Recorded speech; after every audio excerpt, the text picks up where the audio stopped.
And I'll come back with. When it's all wet, so before is it sticky? Last night, I'll grab this.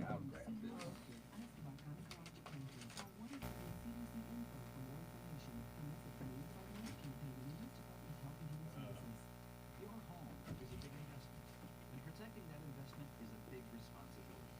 If you live in a condominium or homeowners association, you need to think about how your community association is managed. Is your board managed? Is your manager trained and certified? Is your investment safe? CAI, Community Associations Institute, has the tools you need to protect your home and community. CAI is a nonprofit organization with resources you need to answer these questions and others you might have about community association management. Everything you need to know the Oh, man. CAI has resources for your association, professional training for community managers, and free helpful information for homeowners. Learn more at responsiblecommunities.com. What your association does can influence the value of your home and your quality of life. CAI at responsiblecommunities.com. Waking us up in the morning. Cincinnati wakes up to the Rush Pump Morning Show. Weekday mornings from 6 to 10. Only on 1230 The Buzz of Cincinnati.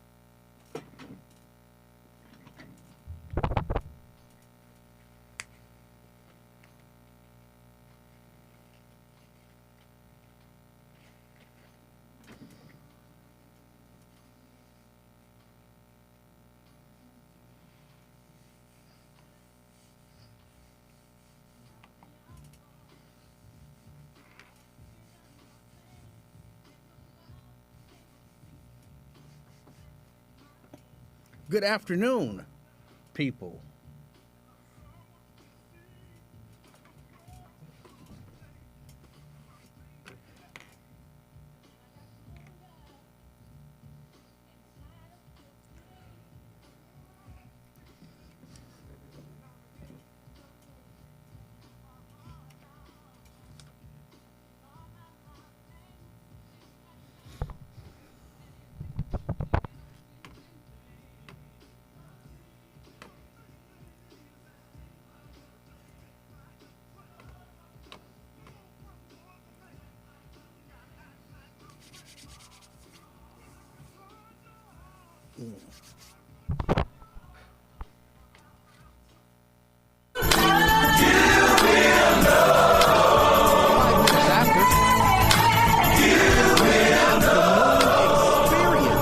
My name is Emanuel Livingston. I am with you until 3 o'clock this afternoon. 513-749-1230. That's the number to get on board. And I would love to speak to you. I would love for you to share your thoughts. It would be wonderful. Let's have a conversation. Or you can just listen to me talk. And, you'll learn something, hopefully. Worst case scenario, you'll be a little bored, and that'll be okay. Well, it's a good way to spend New Year's Eve. So we'll see what happens. I do have to let you know, I got to give the disclaimer again. If you do not want to hear and or talk about the coronavirus, you might want to go to a different station or, do something different. Just giving them a chance to turn away, turn off the station, walk out of the room, whatever you got to do. All right. Now, for the rest of us, let's talk about a few things. Believe the first thing that I want to discuss is, and I believe you pronounce her name Ghislaine Maxwell. I believe it's pronounced Ghislaine. She was found guilty. She faces between 60 and 65 years in prison for trafficking women, sex trafficking. Well, trafficking girls, procuring young girls for Jeffrey Epstein and others to have sex with. It took them a long time to come up with a verdict, but they came up with a verdict. And I think it's good and bad. I think it's good and bad. Okay, here's the good. Start with the good. The good is, hey, this kind of shows that you can't be an enabler and get away with it. That's not acceptable. We will not accept that. If you're out getting girls for grown men, sex trafficking, anybody, hopefully we're saying as a society, no. But I wasn't abusing them. No, you participated. And maybe this is a sign that at least some in our society are saying that's unacceptable. Oh, good. That's the good. Great. I'm a little bothered that it took them so long to come to the conclusion. Because who among us didn't know that she was doing this? I mean, not necessarily when she was doing this, but when we heard the stories, you could tell. You know what I'm saying? You can listen to the story. You're like, yeah, it makes sense. You can listen to the victim and you're like, oh yeah, she seems to be telling the truth. They got pictures and everything. They got pictures. Like that's Ghislaine. That's the young woman. That's the creep. You know what I'm saying? Everything fits together like a puzzle is supposed to. It all made sense, but it took them forever to convict. That's bothersome. Sometimes I think juries, they sit in there and they think, you know what, we can't just go in, look at the evidence and say, hey, this is clear. That person is guilty, and walk out. Now they used to do that. When they were like being really, really crooked. Like if you lived in the South and you murdered a black person and you had your all white jury and they had your trial and they would go back there and come out 5 minutes later like, not guilty, go home. They knew what they were going to do going in.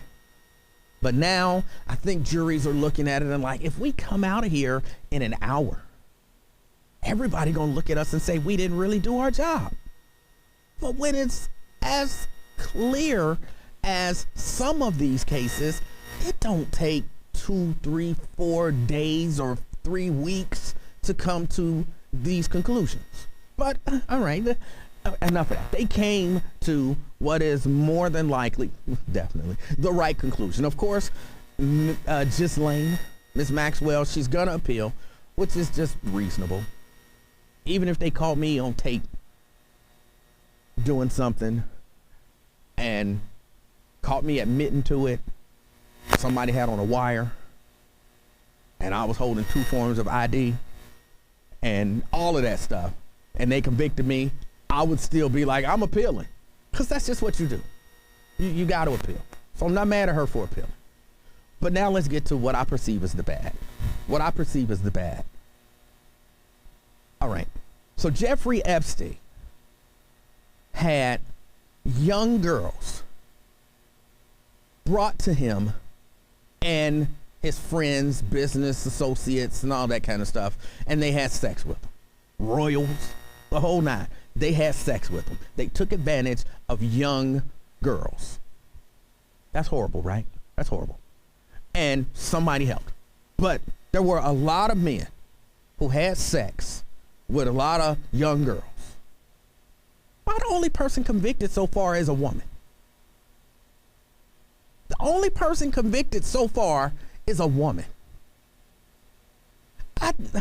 Exactly what that says. You know, I'm not all that well versed in, you know, femininity and all of that kind of stuff, because I'm a very masculine dude. But I look at it and I'm like, something is wrong with that. I have an issue with it. Do I believe that Ghislaine Maxwell deserved to be convicted? Yes. But come on, they know who them people were. Like, I don't have the list right now. I don't have the list in front of me. But I saw Bill Clinton's photo. I saw Donald Trump's photo. I saw, what's his name, Prince Andrew. I saw his photo. And I've heard other names. Okay, But they had Jeffrey Epstein or Epstein or however you pronounce it, and he committed suicide. That's questionable. That's questionable. But we know he's dead. At least that's what we've been told. I didn't personally see the body, but I'll take their word for it. He's dead. So you said, well, they were going to get him first. See, it's not that thing, Emanuel. It's not, you might be thinking and making it out to be something that it's not. But there was a situation where a whole lot of men were having sex with young girls. Whole lot of grown, powerful, wealthy, connected men, whole ring of them. They had a whole island that they went to do some of this stuff. There were politicians, businessmen, lawyers. Jeffrey Epstein, this wasn't his first go round. Remember, he got that slap on the wrist. Remember? And what's his name? Dershowitz? Dershowitz defended him and got him a good plea deal. He got off, basically scot-free. So there were a lot of people who knew what was going on, who enabled this, who participated in this. The person who gave the wonderful plea deal, why ain't he in some trouble? Well, it was legal for him to get a plea deal, and he suffered some consequences politically, but he wasn't. But the only person who could actually so far be convicted of anything, all these men doing all this bad stuff to all these young girls, only person we can convict is a woman. That's like a bad precedent, if you ask me. So now it's the woman's fault that all these men took advantage of all of these young girls and had sex with. It's a woman's fault. It's all just lame. If we're gonna say as a society that the only people that we're willing to hold accountable for the actions, the bad actions of bad men and themselves are women, ooh, we in trouble. We're in trouble. And let me get a break in. When I come back, Miss Monday, she has some thoughts. Y'all know she on the other side of the glass after she held it down on this side of the glass. And I have a question for her about something that she mentioned on her show. But we'll get to that. It's the Afternoon Experience, 513-749-1230. That's the number to get on board. My name is Emanuel Livingston. I'll be right back. All the news and information you need. To click away at thebuzzcity.com. Just go to thebuzzcity.com to get the latest on world events, national news, and everything happening right here in the tri-state. Plus, you can enter contest to win tickets and other great prizes. Find out where the buzz will be in the community, and you can listen live all at thebuzzcity.com. Log on today. This is reality radio. The reality is that for far too long there have been efforts to All right. Good afternoon, Beth, Anthony, TC, Kim, Cindy, Bonita, David, Kenneth, Vanita. I think I said Cindy and David. D, Foster, Jeanne. I like Jeanne.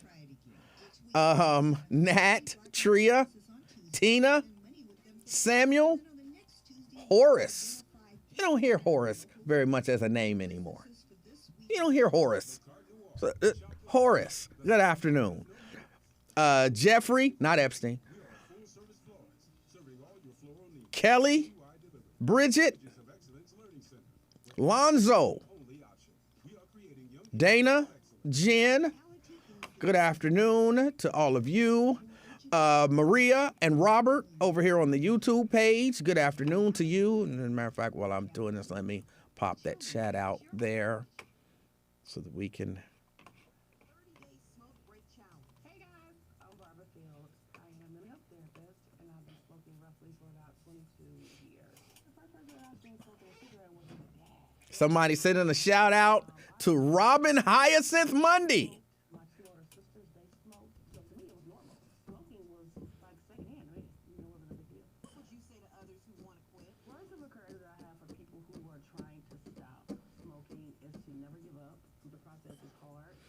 over my 22 years. They got TC. They got plenty. Purple Rain. There are plenty of men. And Erica, there are plenty of men that they can convict. Plenty of men that they can convict. You can quit smoking too. Go to quitculture.com/smoke-break. Tria says, I think she'll wake up dead one day too. She won't be telling on anybody. Attention anyone who wants health insurance. Right now is the open enrollment period for health insurance, so now is the best time. And again, I'm not saying she shouldn't be convicted, because she should have been. And again, Toll-free helpline is now open to help that deliberation should have took 20 minutes tops. plan or lower price. Did you miss the 20 minutes tops. get stuck with a higher price plan? Did it go in the room? I've never been on a jury, so I don't know how it worked. But in my head, you go in the room, It's at all right now. you go in the room, everybody look at each other, whoever y'all elect a 4 person.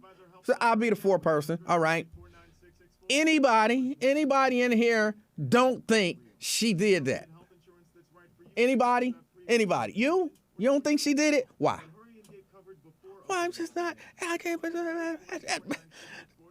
You sound like a damn fool. You know she did it. Stop fronting. Give me one reason why you believe she didn't do it. Well, I can't really think of one. I want to be fair. So you believe she did it. You just trying to be fair. Yeah, I believe she did it. Did they? Anybody don't believe that they proved their case? Anybody? So everybody. So now we gonna vote. Everybody who voting guilty, raise your hand. Everybody. All right. Sign the paper. Send it to the judge. Tell him we ready. How long was that? 5 minutes. That was like 3 minutes. That wasn't even 3 minutes. We done. Let's go. For details, go to thebuzz60.com.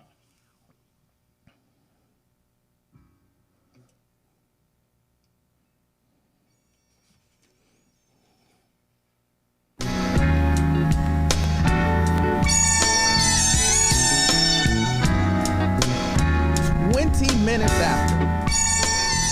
It's the afternoon experience.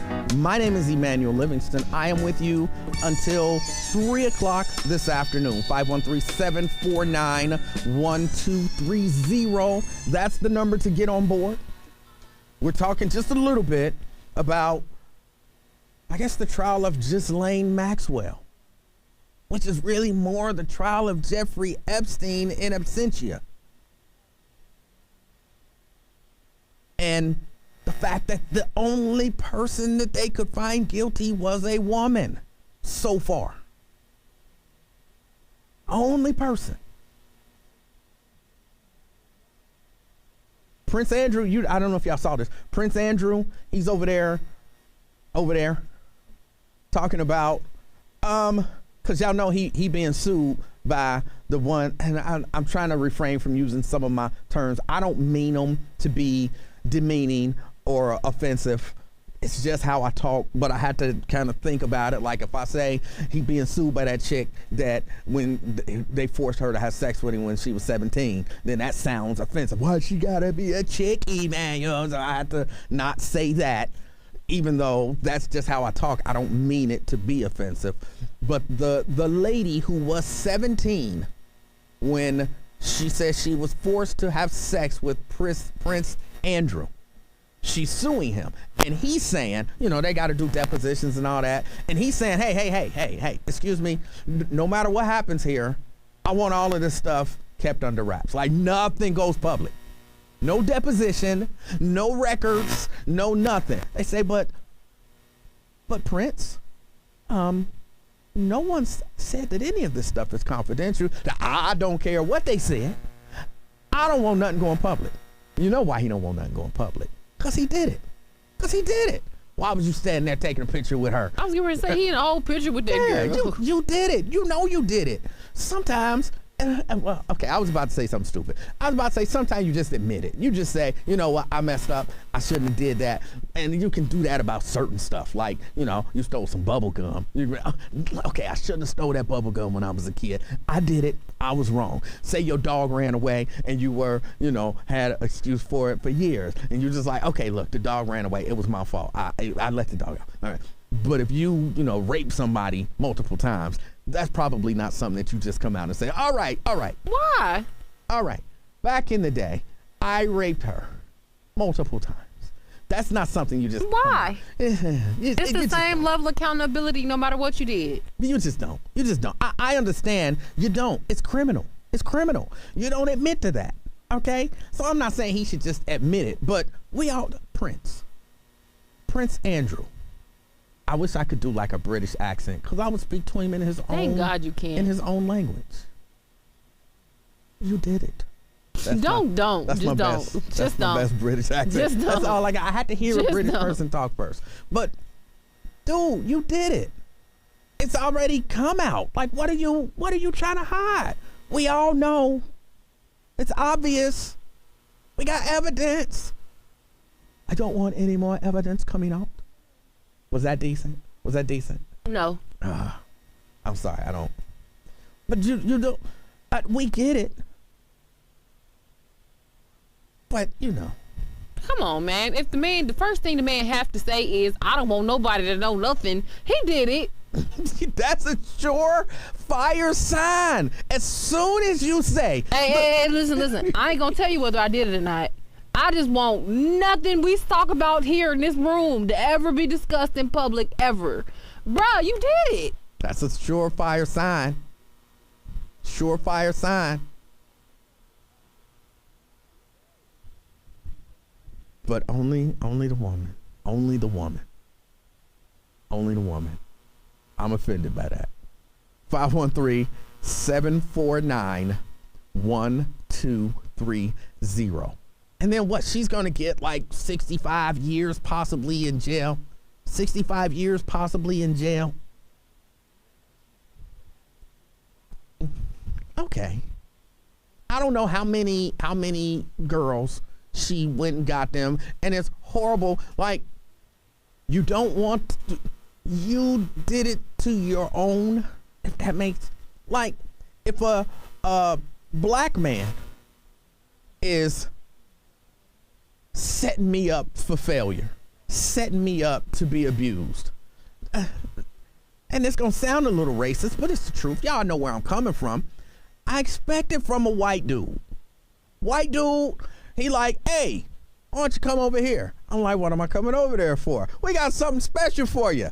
What is it? Oh, it's a surprise. You have to see when you get here. Okay. You're my good white friend. I trust you. What's up? And then I go over there and it's some stuff up in the mix.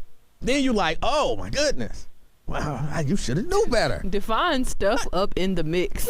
Whatever stuff up in the mix is. You know what I'm saying? You're such it might an old be man. It might be a biker bar and they whoop my A. You know what I'm saying? It might be any situation. But when I tell my friends about it, you know what they gonna say? You was all in the mix. They gonna say, Ian, you should have knew better. What the hell was you doing going in that area of town with that white dude? You should have knew better. Come on over here to Norwood. Meet me at Norwood High School at 3 o'clock in the morning. Norwood. I'm like, I'm meeting you at Norwood High School at 3 o'clock in the morning? Sure. My friend's gonna be like, Ian, why would you go to Norwood High School at 3 o'clock in the morning? You brought that whooping on yourself. So that, you understand that. Yeah. But if a brother now, like, hey man, meet me at Norwood High School. Like, what's up? Like, just meet me. Like, all right, cool. I'm sorry, I'm not meeting you nowhere at 3 in the morning. I'm just saying. But then I meet the brother, and it's a whole lot of white dudes there, and they whoop me. I'm like, what? I tell my friends, they like, who is he? Let's get him. Let's get him. He set you up. He set you up. He was wrong. If it was the white dude, that's your fault. You should have knew better. If it's the black dude, he set you up. Let's get him. You don't expect a woman to contact young girls and set them up to basically be raped by all of these grown men. Would you argue then though that it makes her, does it not make her worse? Yes, but still not the only one who should be convicted. I agree there, but I would say because that's why we take so seriously in our community when people like Candace Owens or the like, when they go out of their way to perform and be a puppet for white supremacy. That's why we take it the way that we do, because you know what it is. You know what the struggle is. You know all of the things that we struggle with as a people, because you are us. So how could you ever do us like this? It's the same thing. I agree. Let me get Tracy on here. I see Tracy's on hold. 513-749-1230. That's the number to get on board. Tracy. Tracy going once. Tracy going twice. All right. Tracy is not there, so we'll keep it moving. Yes, you do. And again, that's why I'm not saying she shouldn't be convicted. What made me think about that was the 60 to 65 years. Because on some level, it feels excessive. It feels excessive, but at the same time, there was probably a level of trust with you that, Jeffrey couldn't go talk to a 14-year-old and say, hey, come with me on this trip. It'll be fine. You'd have been like, stranger danger. No. But a woman, like, ain't no woman gonna set me up. Ain't no woman gonna set me up like that. Especially if you in the kind of position where she was. She was more than just a female associate. She was kind of known to be Jeffrey's, sidekick.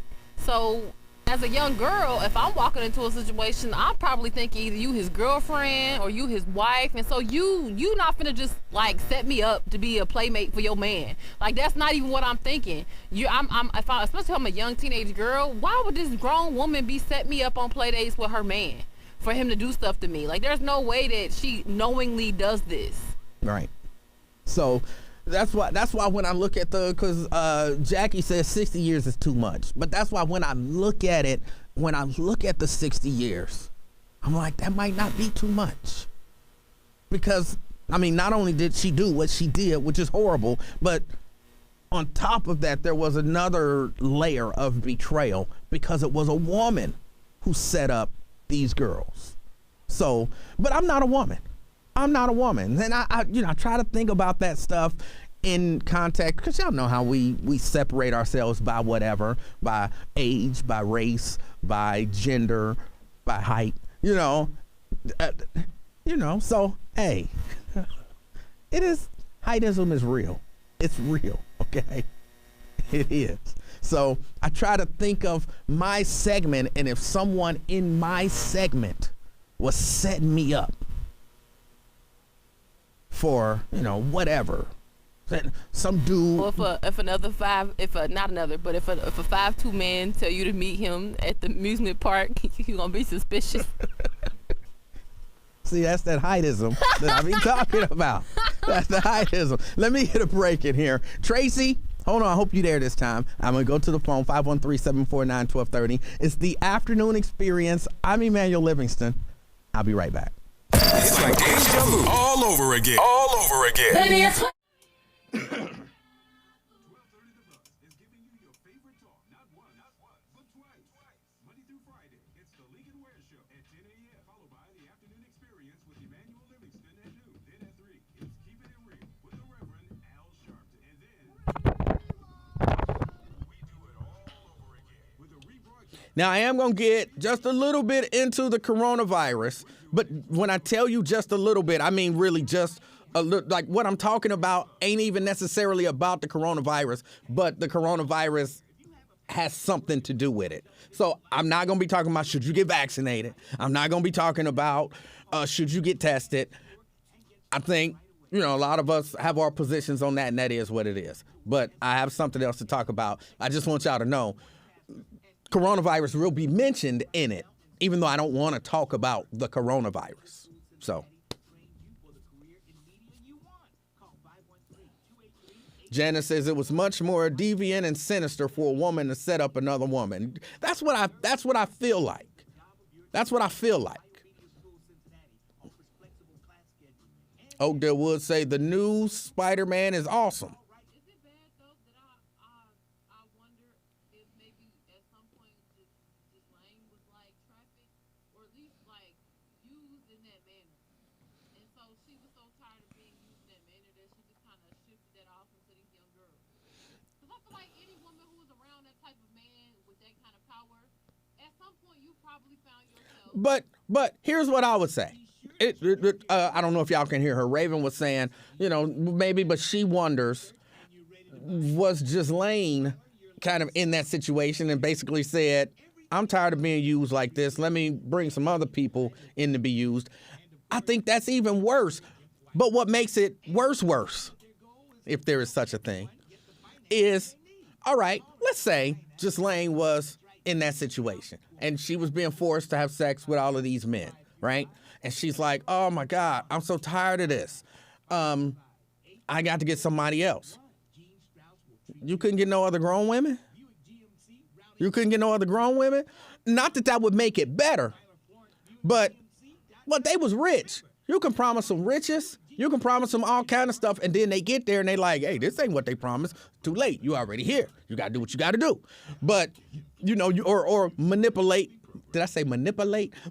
Manipulate. My lips, there was a little dryness there, and they wouldn't separate to make the U sound.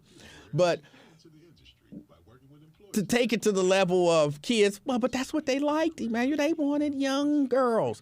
You say, no, maybe I'll go get some grown women that look like young girls, if that, you know, make you whatever. But I'm not going to actually go get a 14-year-old. I know what I'm going through, and I hate it. So I'm not going to put a 14-year-old in that situation. It's some grown women that look young. So maybe that's what I'll do. And I got resources to go and hunt them down. And, you know, hell, I pay them. There are people who will do it for the money. But to go so I don't have that sympathy for her. I don't have that sympathy for her only because there were other things she could have done. I've seen grown women who look like little girls. They are out there. Pay them. I'm not encouraging that. And this conversation gets weird from time to time because it'll sound like somebody take that clip and isolate it, and I'm talking about there's grown women that look like little girls, pay them to have sex, and then it looked like I'm promoting that. I'm not promoting that.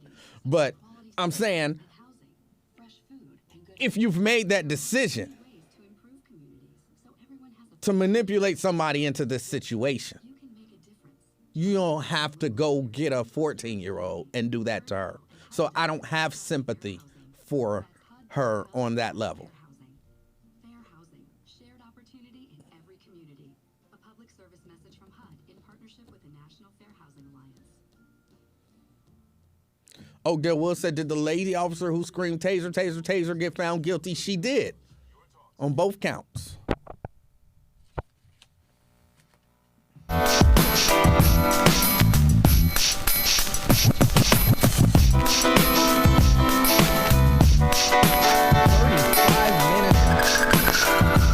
Afternoon experience. I'm Emanuel Livingston with you until 3 o'clock this afternoon, 513-749-1230.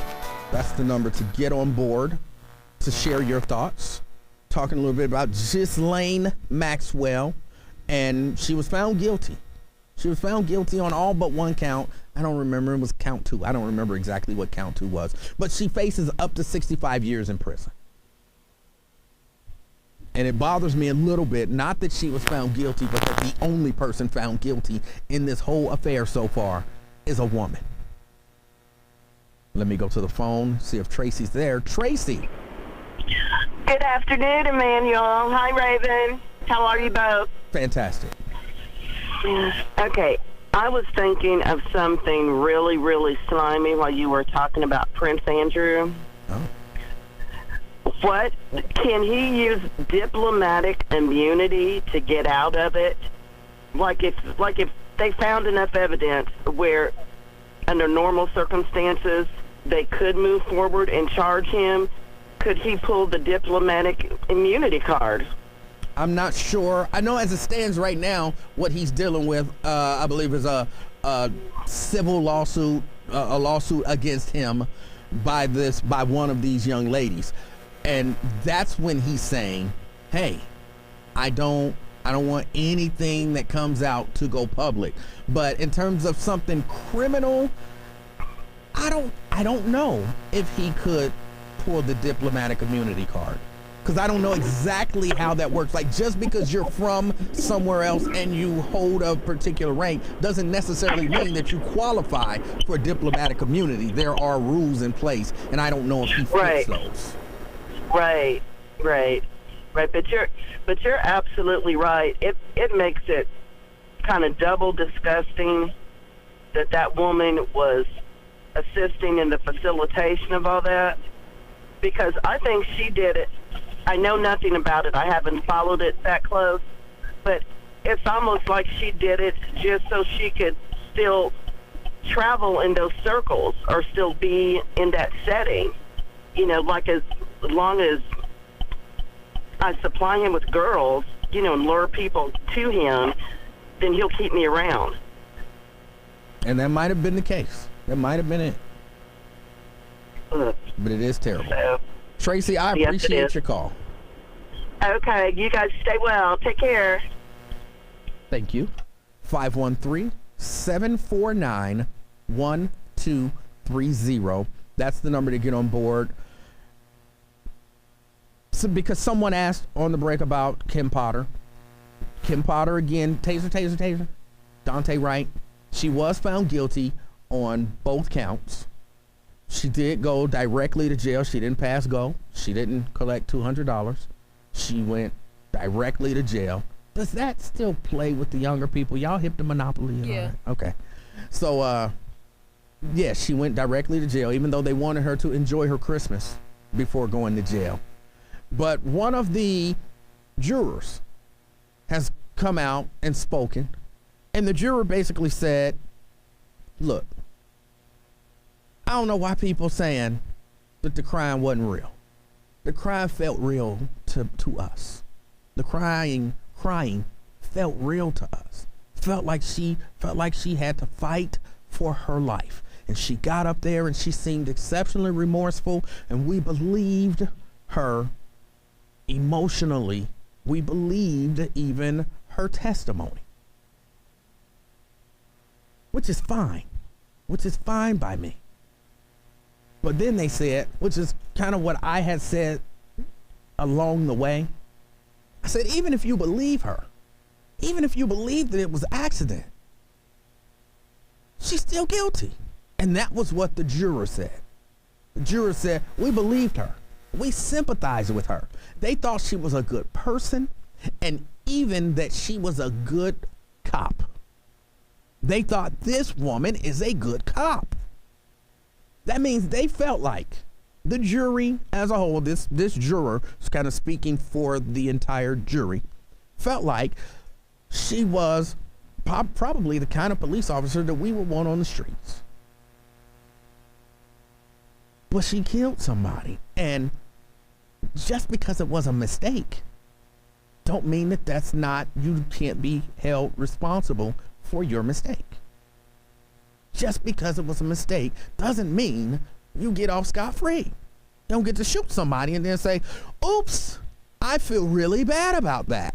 Oh, well, you said oops and you feel bad. Go home. It's okay. Go home.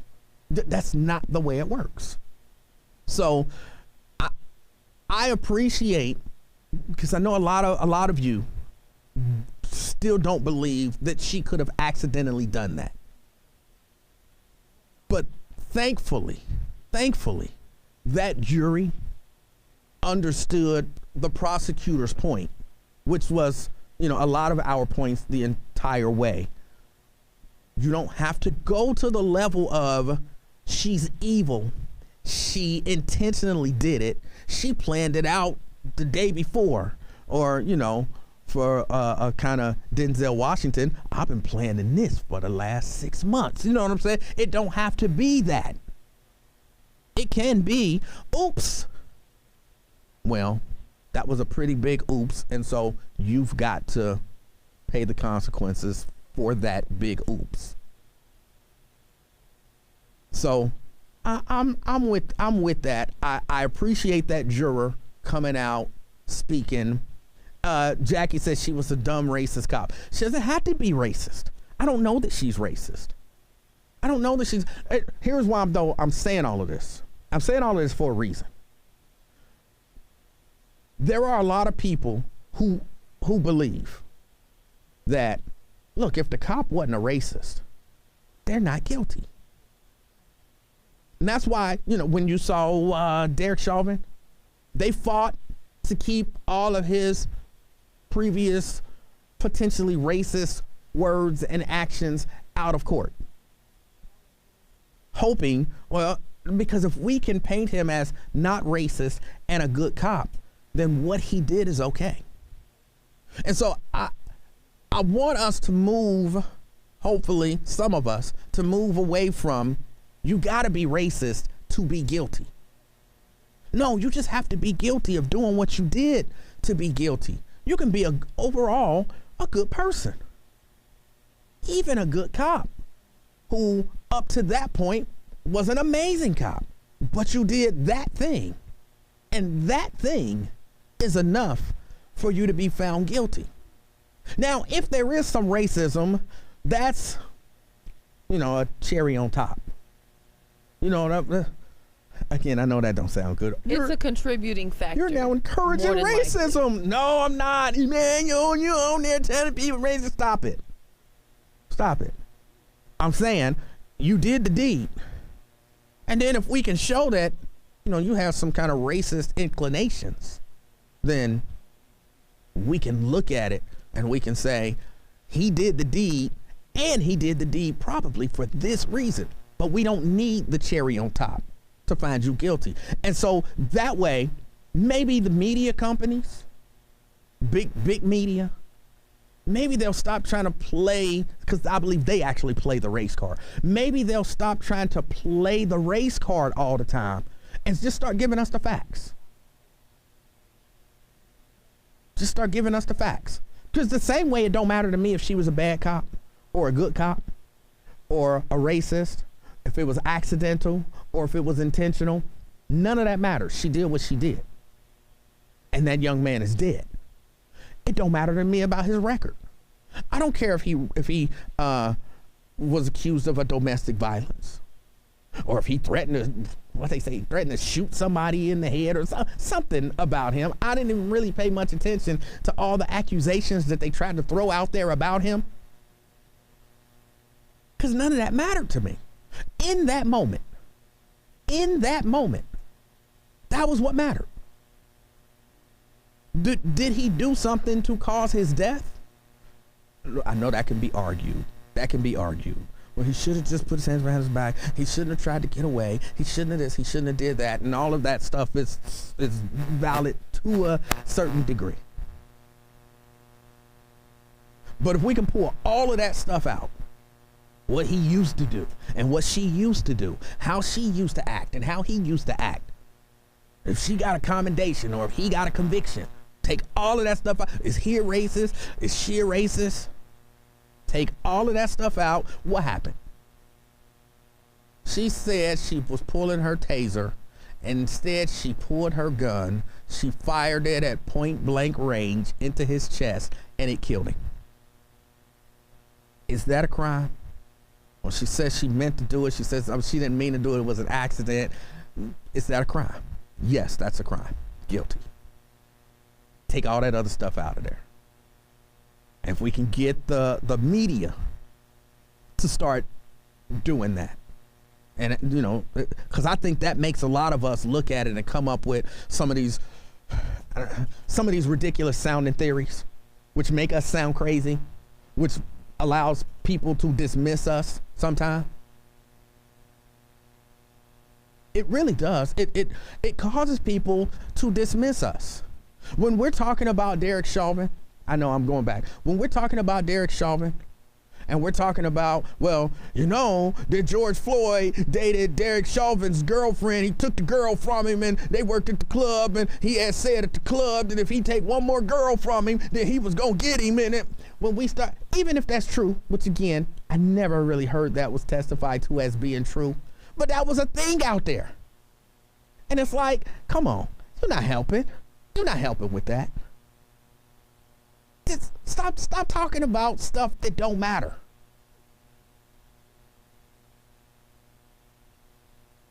And when we can just look at the laws and apply them to the situation.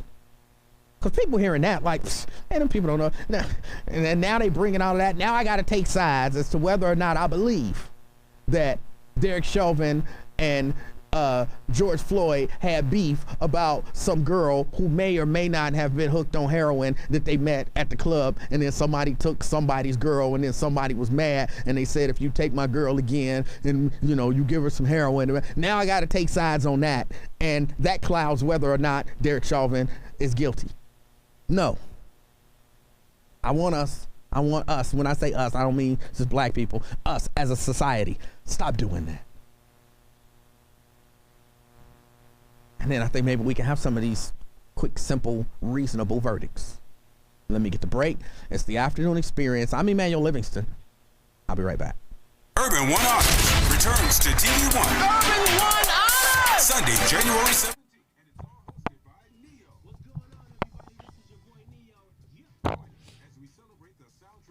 Fran says that would never happen. People continually bring up things that do not matter.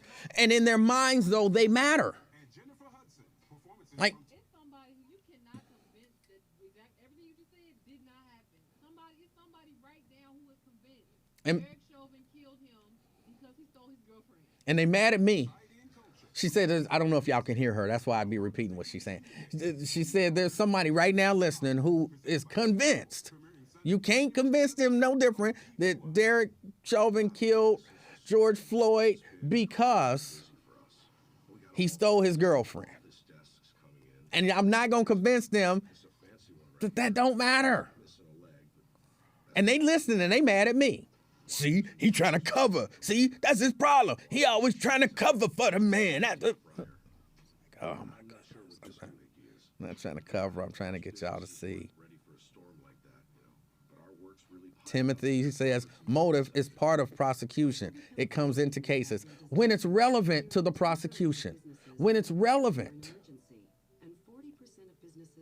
I don't know if you watched that case, Timothy, but the why, the prosecution didn't really hammer on why he did it. They hammered the fact that he should not have done it, no matter why he did it. His reasoning for, I had to protect myself. They had to show that that was not his motive. They didn't have to show what his motive was exactly. Because they knew we looking at it, and this, what we see happening, is not legal. It don't matter why. What matters is it's not legal.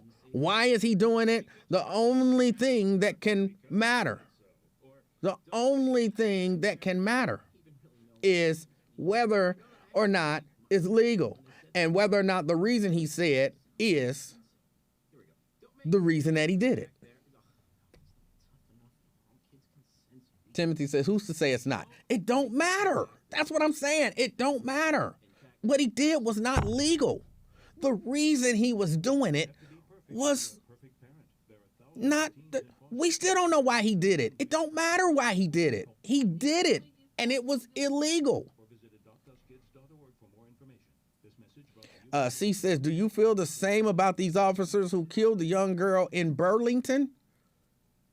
What young girl in Burlington? Burlington, Kentucky? Oh, and out in California. They killed a young girl, whether they, it don't matter what they did, their actions leading up to that. Did they, everything that, was it legal and according to their policy? Legal and according to their policy. I am one who wants to see an end to racial inequality. Eric Gardner. I am one who... But you know why people feel like motive is above everything else? It's because we watch TV. Every case, every crime show that you watch on TV, every case has everything to do with what was the motive? What was the reasoning behind it? Because people are used to viewing law enforcement that way. For me, it's an easier pill to swallow. Difference, log on to... That's why I said not enough people spend time sitting and watching court cases, actual court cases, and processing unfold. That's why we're so unfamiliar with the way the system works. Because we don't know nothing about it but what we see on TV.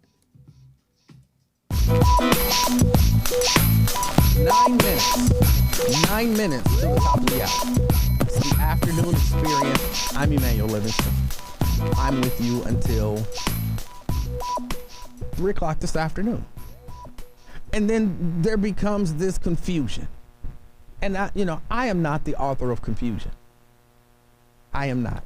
Strongly disagree. I am not the author of confusion. I like to clear certain stuff up. So now people are saying, well, what about the girl who got killed in the Burlington coat factory? It don't matter why. That's like totally different. And we gotta be wise enough to make some of these distinctions.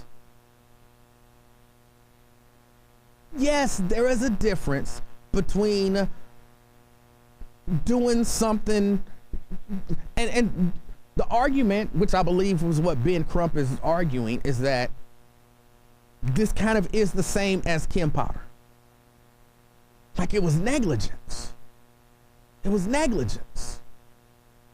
And okay, if they proved that it was negligence, they did something, you know, that they're not trained to do, and or didn't do something that they were trained to do that's reasonable, and then yeah, they're guilty.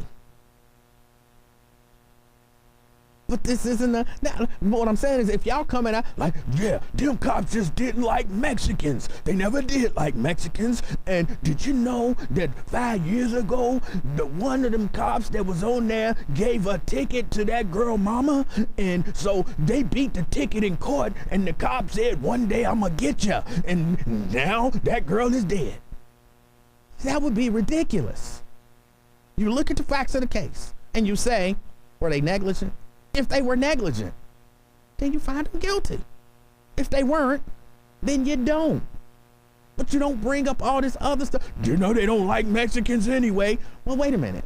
If they couldn't see them because they were hiding in a dressing room, they did not know that they were Mexican people hiding in the dressing room because they didn't see them. But it's somebody listening who is convinced that that's why it happened. So why are you bringing up that they Mexican? And that the LAPD been killing Mexicans for a long time.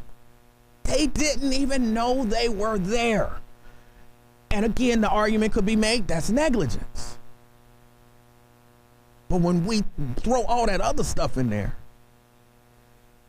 then it gets ridiculous, and then people begin to dismiss it like, yeah, they talking about she Mexican and a ticket 20 years ago and all that kind of stuff, and people dismiss it.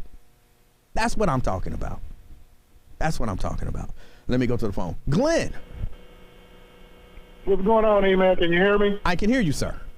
Okay. Damn, it's working right fine. I'm on my speaker, and you can't even tell, because normally you'd be like, Glenn, take it off the speaker.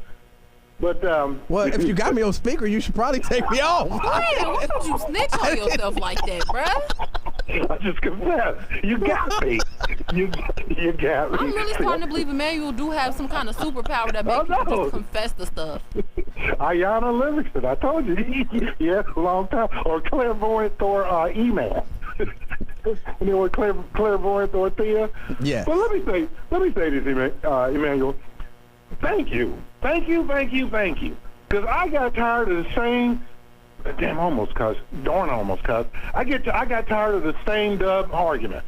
And, you know, the only thing worse than those people that make the arguments are those people that are black people that make that argument. I call them the variant, because they are a variant of a black man in this case.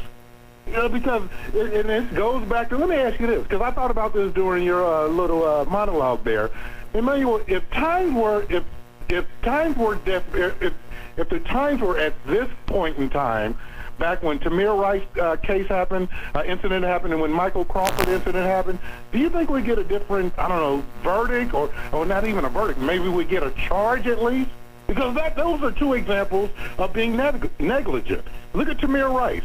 14-year-old, that he gets 0.3 seconds to respond to a command. Remember when the police rolled up in the park? Mm-hmm. I do. Then when the sister goes to his defense, or the ghost like, oh my God, my brother shot, they throw her to the ground. Look at John Crawford. It wasn't until we saw the video that we actually saw him just walking around with the gun, you know, the barrel pointed at the ground, and they made up a BS story that he raised it above his knee level. Remember that? That was their argument? I do. So I wonder if the environment today is if it was back then, would there possibly be charges? Because, believe me, Emanuel, I heard, and again, these are black men that were actually trying to make the case for Kim Porter, saying that, you know what, if Dante Wright hadn't tried to jump back in the car, maybe he wouldn't have got shot. Yeah. You know, my point is, well, maybe he goes away. You got his license plate. We gonna find out with him later. But not only do you not kill him, but you don't put the people that were in the car with him also in danger.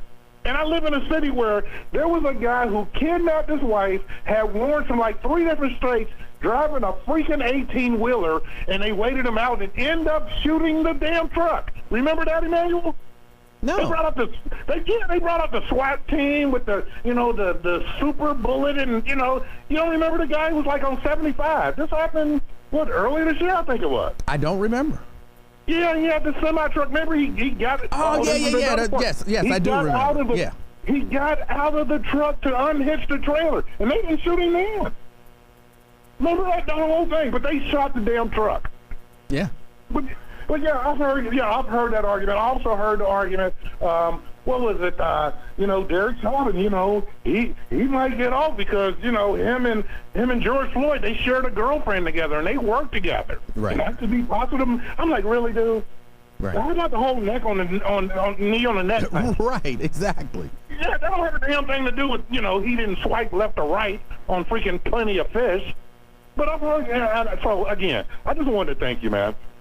We've had our arguments before when it came to like what happened out in Kings Island until, I got more information and found out they really weren't teenagers. They were freaking, young adults, which makes a difference because, I think teens, and I think we agree, need to be tightened up a little bit. But with adults, you kind of got to take that L and be responsible for your actions. Yes. And, I didn't want to make an excuse for them, and you didn't either. But your whole point the whole time was, hey, if the same is good for one side, it's got to be good for the other. And I understand it, but this whole argument that he kind of deserved it or, you shouldn't put yourself in that situation, no, I expect you to administer the law just like you do everybody else. And if I'm in the wrong, then, hey, I take that L, you take me to jail, put the cuffs on me, clink, the whole thing. But can we just avoid being shot mistakenly? Is that asking too much? It is. It is. I mean, in the sense that it's sad. I know. In the sense that commentary. I don't intend to be shot by a cop unintentionally, so I don't have much say in that matter. But I get what you're saying, though. I do. You shouldn't have had weed in your car and some fake cologne. Right. You know what were you? Why did he have that tree hanging from his? If he didn't have that tree. While 5 white folks just rolled by with beads from Mardi Gras on their mirror. But yeah, I know that. Hey, in 2022, I'm not taking any of this garbage with him. We just gonna call out people for what it is, and they just have to deal with it. My saying in 2022, just take that L. I appreciate you taking my call, man. All right, Glenn. I don't know if that's gonna go all that well at Wash Night service. We bring it in 2022 and the saying, just take that L. I don't know if that's, I'm going to pitch it to the pastor though. I'm pitching that to the pastor as the saying for 2022. I won't be going to your Wash Night service. Just take that L. Let me get a break. It's the afternoon experience. It's got to rhyme. It's got to rhyme. So let's figure out a saying for 2022. It's the afternoon experience. To avoid hell, just take that L. There you go. It's 2022. To avoid hell, just take that L. I like it. Pastor You're a Dunn. terrible influence. Pastor Dunn, I'm calling you in a little bit. We gonna get a graphic made up. It's the afternoon experience. I'll be right back. WDC.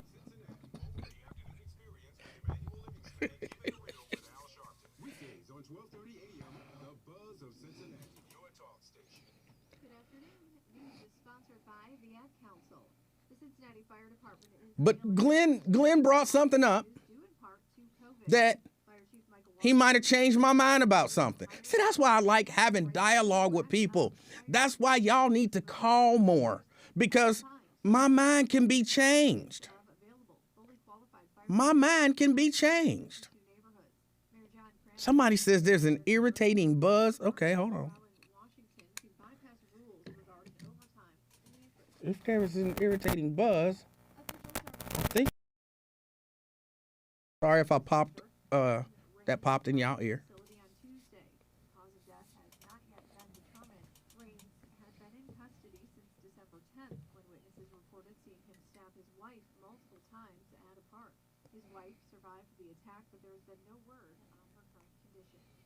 Okay, dads, it's time to do the cabbage patch. See, at church, you know, it has to rhyme with the year. That's right, dance like So you're going to have a whole lot of, in 2022, get what God has for you. You know, that's going to be a lot of church themes. It's got to rhyme.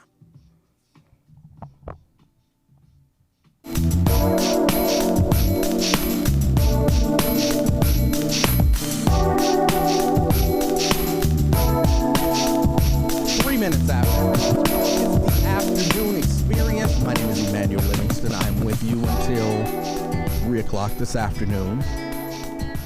We started off talking a little bit about Ghislaine Maxwell, transitioned to a conversation about Kim Potter, and a juror has come out and said they believed her to be a good person. They believed her to be a good cop. They believed she was wholeheartedly remorseful. She was fighting for her life. They believed everything she said up on that stand. But the facts were, even if you believe her entire story, she's still guilty. Therefore, they found her guilty. And Glenn called in, and he was having a conversation. I remember, I think it was last week. It might have even been earlier this week. But we were having a conversation about whether or not things are changing. Whether or not things are changing. And I was saying, I don't think things are changing. I believe technology is changing. Because I was frustrated. I was frustrated because I had been hearing Al Sharpton and other leaders on television talking about the changes that we're experiencing in the justice system because of these jurors, all these juries that are majority white, but they're finding people guilty. Derek Chauvin, majority white, guilty. What's the girl name? The girl named Botham Jean. I don't remember her name. Somebody will type it. But majority white.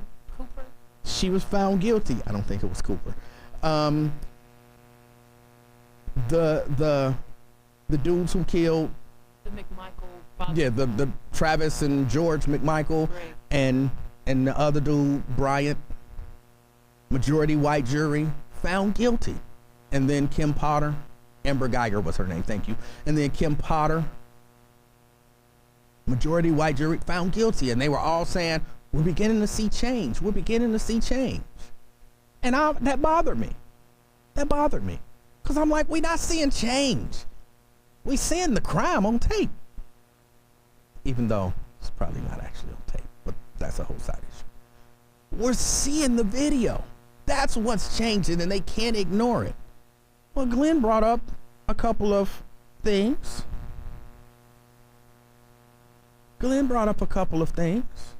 And hey, we had video of John Crawford.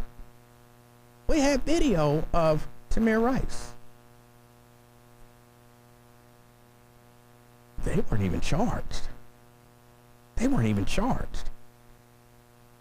So I guess I have to go back and think about it and say, oh yeah, we are seeing some change. We are seeing some change. When I think about it, I wasn't looking at everything in that way. Because not too long ago, we're not talking about the 60s, the 70s, the 80s, the 90s. We talking about a few years ago. We had video of things that happened, and people weren't even charged. John Crawford happens today.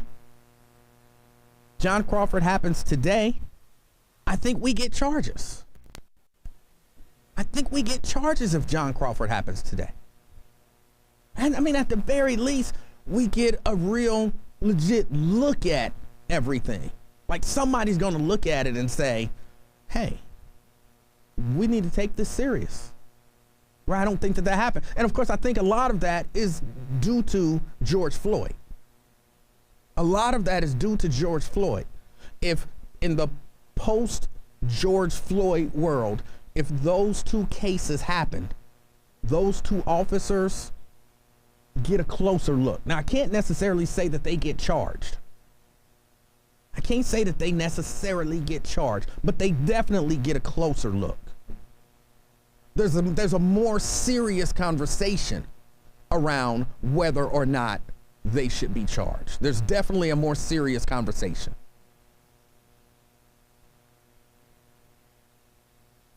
And I do believe that some of that was because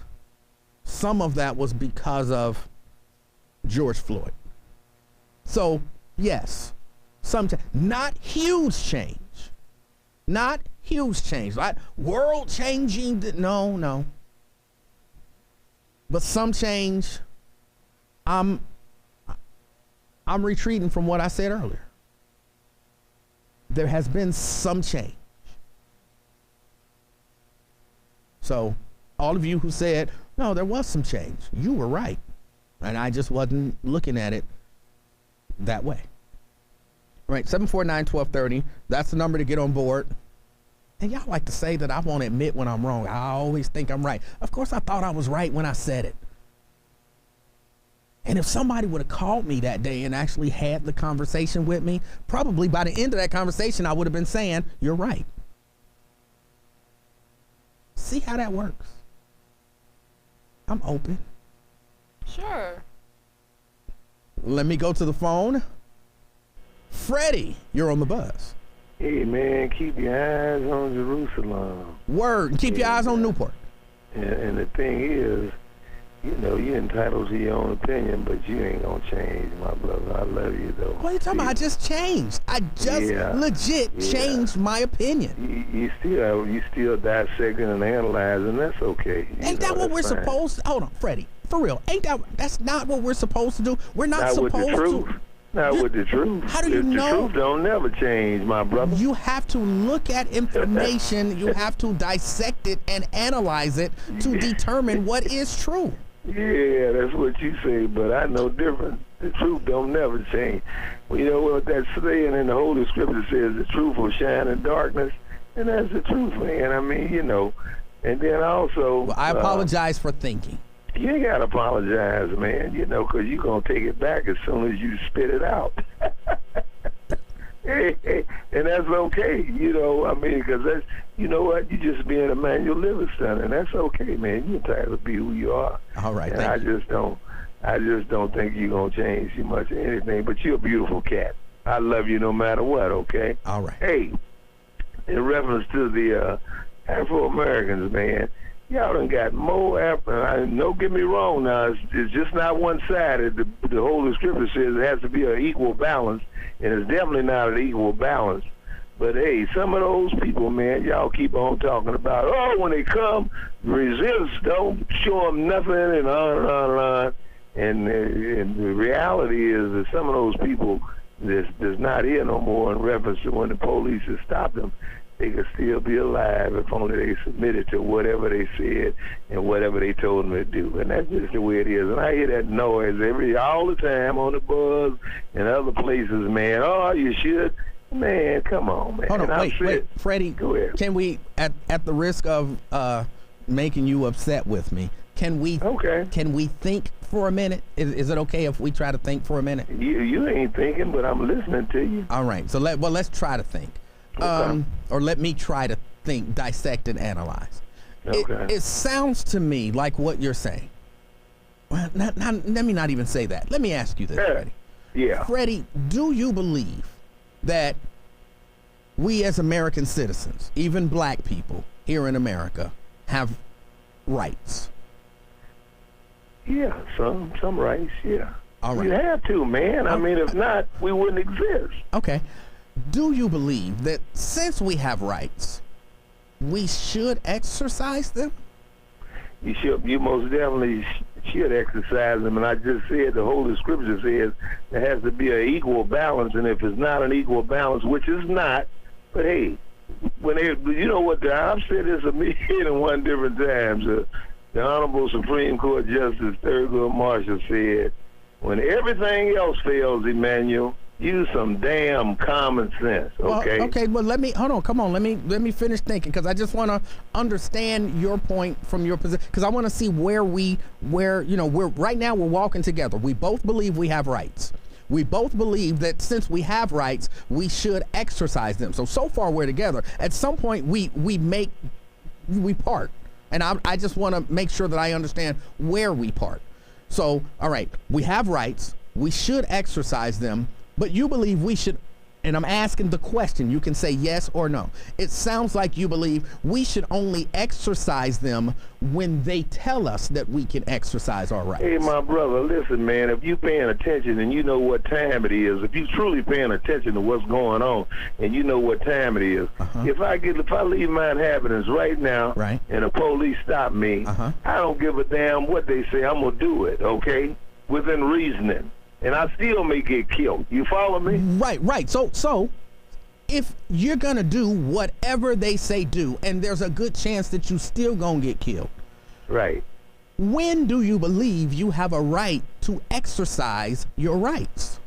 Hey, man, I just told you, and see, you people, you that hypothetical crap. No, this is not hypothetical. I mean, I'm asking when. They catching purity hell, man. We living in the Solomon and Gomorrah, and this is the end time. And when somebody approaches you, Emanuel, they say, before you leave your inhabitants, when you left your house today, it says, don't only pray, but be vigilant, okay? Okay. So you got to stay in prayer, brother. I don't know who says that, but right. You wouldn't know. That's what I'm saying. So you still exactly where you was X amount of years ago when you allowed to. Pray and be vigilant. But you were about to make a point. You damn right. Pray and be vigilant. And in a hypothetical situation, and the police is, man, everybody's in a panic mode, man. You think and I still may get killed, even in a panic mode. You follow me? No. And people are getting killed because some police are in the panic mode, but that's a high stress position. And y'all people, hey, look, man, I'm a Vietnam vet. All right. Respectfully, Jimmy Beck and verify this. You know, y'all make up stuff as you go because you don't know nothing about hypothetical situations. I'm not. Crucial moments. Just for a second, you have to make a split-second decision. Freddie. Yeah. All I'm asking you is when do I have a right to actually exercise them? Because if I don't have a right to exercise my rights, do I actually have them? If I can only exercise my rights when you tell me I can exercise my rights, do I actually have rights? If I want to be stuck on stupid, and I may survive that situation that you're talking about. So you got to be stupid to exercise your rights. Hey, Emmanuel, I'm going to take the other route, the common sense route. Okay. Hey, and I've said it before. I'm going to get ready to go. Hey, man, I've been stopped by the police so many times because I was living another life within this life. Okay. And every time they told me to get down on the ground, that's exactly what I did. All right. And I'm still alive, my brother, just for the day. But hey, the Holy Scripture says it has to be an equal balance, and you still may get killed. But hey, in all situations, every time you say that, you undercut your other argument. But that common, Marshall said everything else fails. Just use some damn common sense. And it's sad to say this. I love you dearly, man, and I love the Buzz radio station. All right. But some of that stuff that I hear, man, it ain't no common denominator in it. Exercising your rights in your mind is a bad thing. It's stupid. My brother. Hey, I love you much and have a prosperous. And what did you go fight in Vietnam for? And be safe, okay? Have a happy and a prosperous New Year and be safe. All right. Keep on talking about what you're talking about. Bye. All right. Yeah, it always. Let me get a break. It's time for a break. But I have to address some of what Freddie said. It wasn't what I was talking about, but I have to address it. It's the afternoon experience. I'm Emanuel Livingston. I'll be right back. 1230 The Buzz, sister station.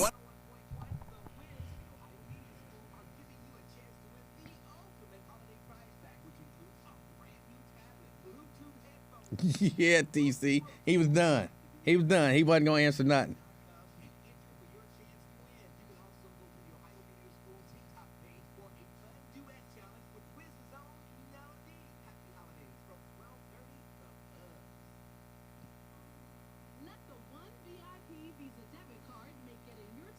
Hold on. Did the buzz go away? Not the radio station, of course. People are saying that there was a buzzing sound when I was live on the air.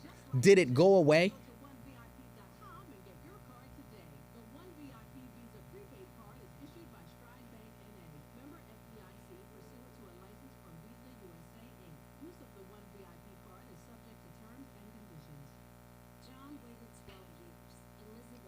Okay, thank you. Thank you.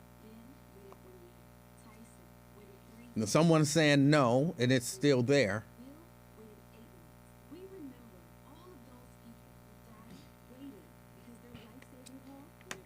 All right, I'm going to do this.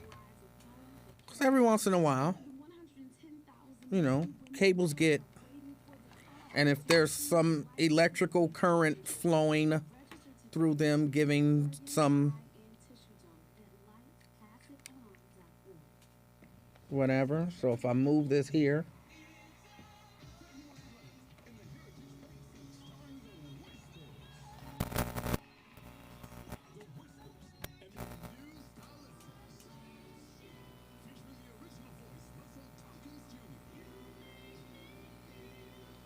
yeah, people saying when I come back, when I'm live, they can hear it. So I've just made a slight adjustment on this. Hold on, let me make sure.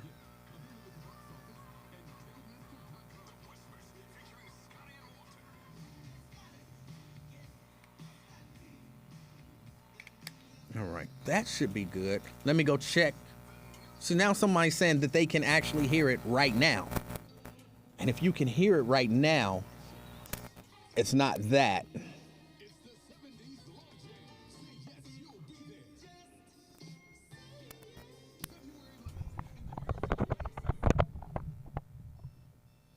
Y'all might hear a little pop here. Text and catch the bus. Text and miss your stop. And let me look here. Text and be late to work. Sorry, I'm late. Text and work. And see, I don't see a buzz looking at the levels here. So. Text and meet up with a friend you haven't seen in forever. So, okay, people are saying it's gone now. Okay, good. So hopefully when I go live, it's not in that other one. Text and whatever. But when you get behind the wheel, give your phone to a passenger. Put it in the glove box. Just don't text and drive. Visit stoptextsstopwrecks.org. A public service announcement brought to you by the National Highway Traffic Safety Administration. So now y'all got me sitting here silently like I would hear the buzz. Like if I do this, y'all gonna hear a buzz, and then if I back, it's gone. It's here. It's gone. I can't do that. I'm sorry. That's how I feel. Like, don't move, you old buzz. Oh, it's gone now.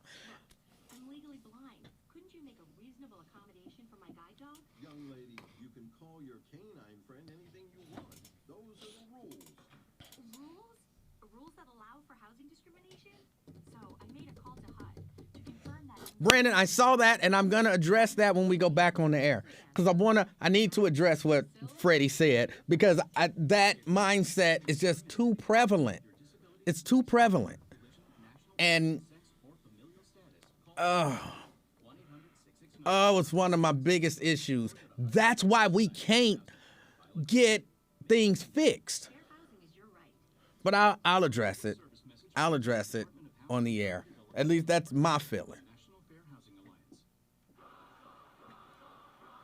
Hey, Russell Wilson here, and I know how important exercise is. With Play 60, United Way in the NFL for helping kids stay active and play at least 60 minutes. Oh, and I finished fixing the refrigerator yesterday. But what this place needs is you to donate or volunteer. Go to And like I said, replacing that part, I think I was done in 3 minutes. But then I had to replace the water line because it was a different water line, and I wanted a new water line. So then I ran to the store and got a new water line and then put that on. But then the hole that the water line goes through and feeds down to I had to open that up some more. But because my wonderful wife loves me so much, I tell you what she does. And it's all out of love.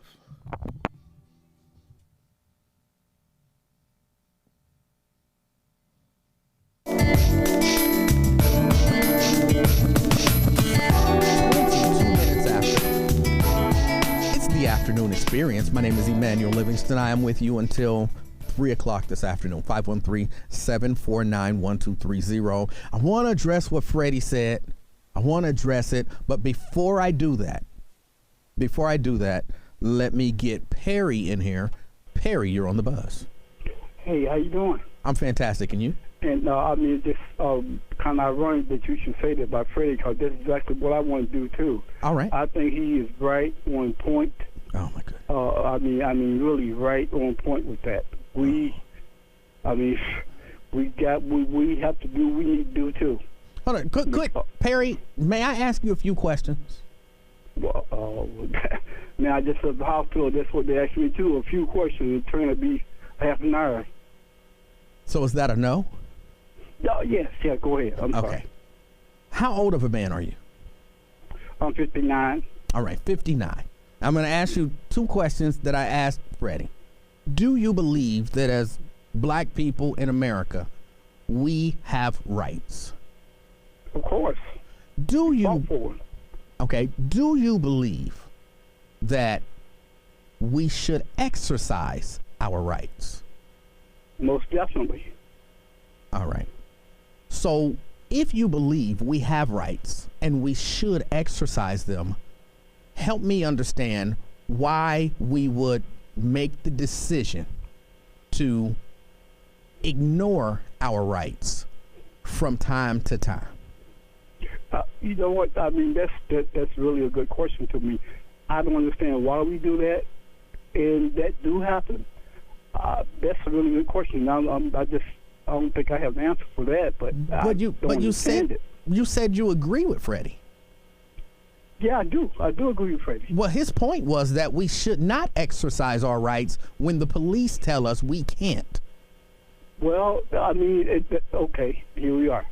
Now, if you get pulled over, I'm not sure if you have or whatever. Of course I have. I'm black. Okay. Now, if that happens, and then police are on you, you got one on your right side and one on your left side with a gun pointing at you, and you ain't got no gun, which is good. That's what I mean. Personally, I just don't carry them. All right. If that happens, I mean, you just have to humble for a second. I mean, not get somebody back, but you can state your rights. But they gonna do what they want to do. Right, but then, because what you're saying is, or at least what I'm hearing, is police come up, right, and police ask me. I'm minding my business walking down the street.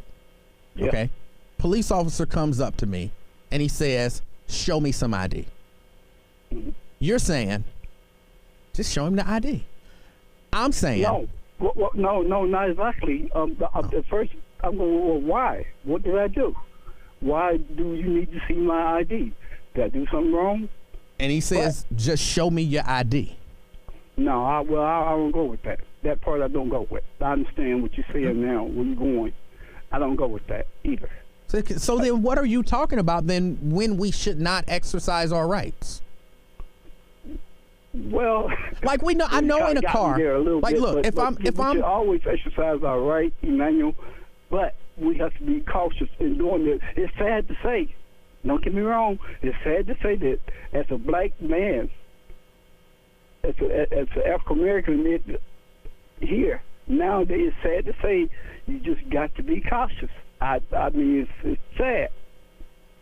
But I'm gonna kind of agree with you, but mostly disagree with you. Okay. Okay. There are certain things that you have to do. For example, at a traffic stop, you're driving and they ask you for your ID. You got to show them your ID. That's the rules. You kind of agreed to that when you decide to go get a driver's license and go get a car and drive it on these here streets. You agreed to that, right? But say I'm the passenger in that same vehicle, and they're just pulling you over for speeding, Perry, and they tell me, give me your ID. You know what, Emanuel? I don't mean to cut you off, but I agree with you totally on that part. Okay. Because I've been in that situation to where, well, what the hell you need? Well, excuse my language. What you need is my ID. He's driving. I feel you on that. I really do. I feel you on that. Okay, so then you don't agree with Freddie. Yeah, I guess in that part of it anyway. Okay. So then I don't know what you were actually agreeing with. I just feel that if you get pulled over, just like I just stated, and you got a cop on your right, a cop on your left with a gun pointing at you, at that point, you just have the common sense to say, well, Lord, get me through this. Right. Show me to get through this. Because anything can happen either way. It doesn't matter. Right. You can sit there and state your rights. Well, they may not give a damn about your rights. If there's those type cops. Okay. So you have to do what you have to do. But not kiss somebody's butt or ignore the law or ignore your rights. But sometimes you just have to be humble. You just have to, walk your way through it if you get in that situation. I understand what you're saying. I reject your use of the word humble because it's not necessarily being humble to just be abused by someone. So even though I understand what you're saying, I don't like your use of the word humble, but I don't know what word you use there. Well, you know what? Maybe I should have used another word, but you're right about that. Not to humble yourself. You got the right. Everybody, we have rights. But how many other people that had the same rights that's dead and gone? By even just exercising, well, not even necessarily exercising their rights, but they're dead and gone. All right. Just have to be smarter with it. Just you do have to be smart. Rise above and beyond them, I guess. Yes. I don't know. All right. But all right, Perry. I do agree with Freddie in a lot of ways, but I also feel what you said. All right. And I thank you so much. I appreciate your call, and I don't know that you agree with Freddie, but I do appreciate your call. Okay, thank you, sir. All right. Let me say this. There are things that you have to do when you stop by a police officer. They can tell you to get out the car. And you got to get out. The Supreme Court's ruled on that. You got to get out. That's not a fight you want to have there. But do you draw the line anywhere? Anywhere you draw the line? Like Freddie said, no matter what they ask me to do, I'm going to do it. No matter what they ask me to do. And then he threw in there, well, within reason. Well, what's within reason? If you saying anything they say do, just do it, then what do you determine is within reason? Now, I'm a big proponent of do your best to walk away from a traffic stop. Do your best to walk away from a traffic stop. What if what they ask you to do is reasonable, but you still don't have to do it because you don't have to. And that's the stuff I'm talking about. I'm sitting there in the passenger seat and you telling me you got to have ID or I'm going to jail. I'm going to jail. But you had your ID. Why didn't you just give it to him? Because that's a violation of my rights. And I'm not down with that. And I got to take a break. And I meant to do this, but then I talked to Perry. When I come back, I'll tell you why I take such a stand the way that I do on this. And I'm not encouraging anybody to go out there and get killed in a traffic stop. Sure, if that police officer pulls that gun out and points it to my head and say, if you don't give me your ID, I'm shooting you, I'm giving him my ID. I'm not trying to be dead. But are you going to jail? I go to jail for that. And I'll explain it all when we come back. It's the Afternoon Experience. I'm Emanuel Livingston. I'll be right back. Here's what you need to know. It's Sybil Wilkes with what you need to know today. Just as Americans and Europeans were eagerly awaiting their most normal holiday season in a couple of years, the Omicron variant has unleashed a fresh round of fear and uncertainty. The National Hockey League suspended its games until after Christmas, and Boston, among others, Lonzo said people just going to say and do anything and hope they don't get shot.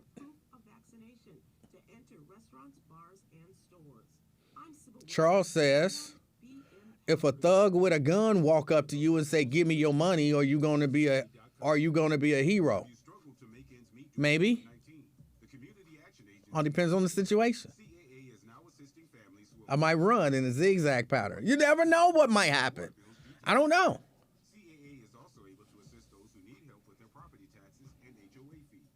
If you or someone you know is in need of these services, please apply online by visiting CAA's website at apply. But I'm not sure what that has to do, Charles, with anything. The thug with the gun, unless, of course, you're talking about a police officer, because some people refer to them that way. I don't typically. But the thug with a gun did not take an oath to uphold my rights, to defend the Constitution. So you're talking about two totally different things. I don't understand how that came into this conversation.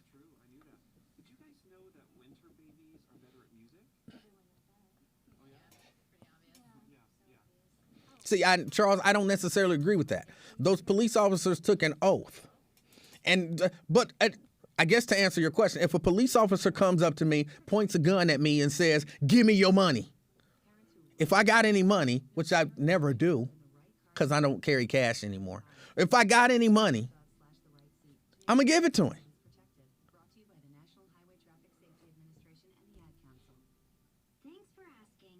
I'm going to pay attention, see if I can see a little nameplate or something, get his name, maybe look and see the car number that he's driving away, and yeah, I'm reporting it.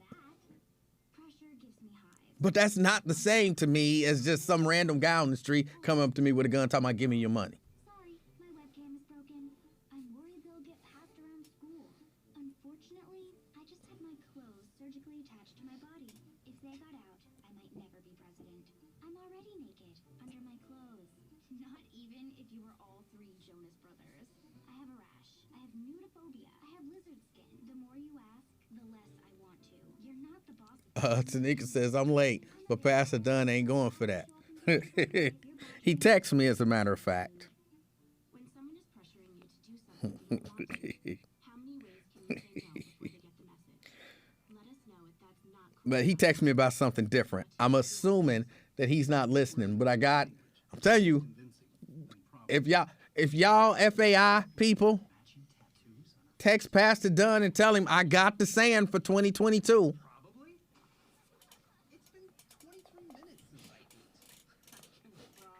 Just take that L and don't go to hell or something like that.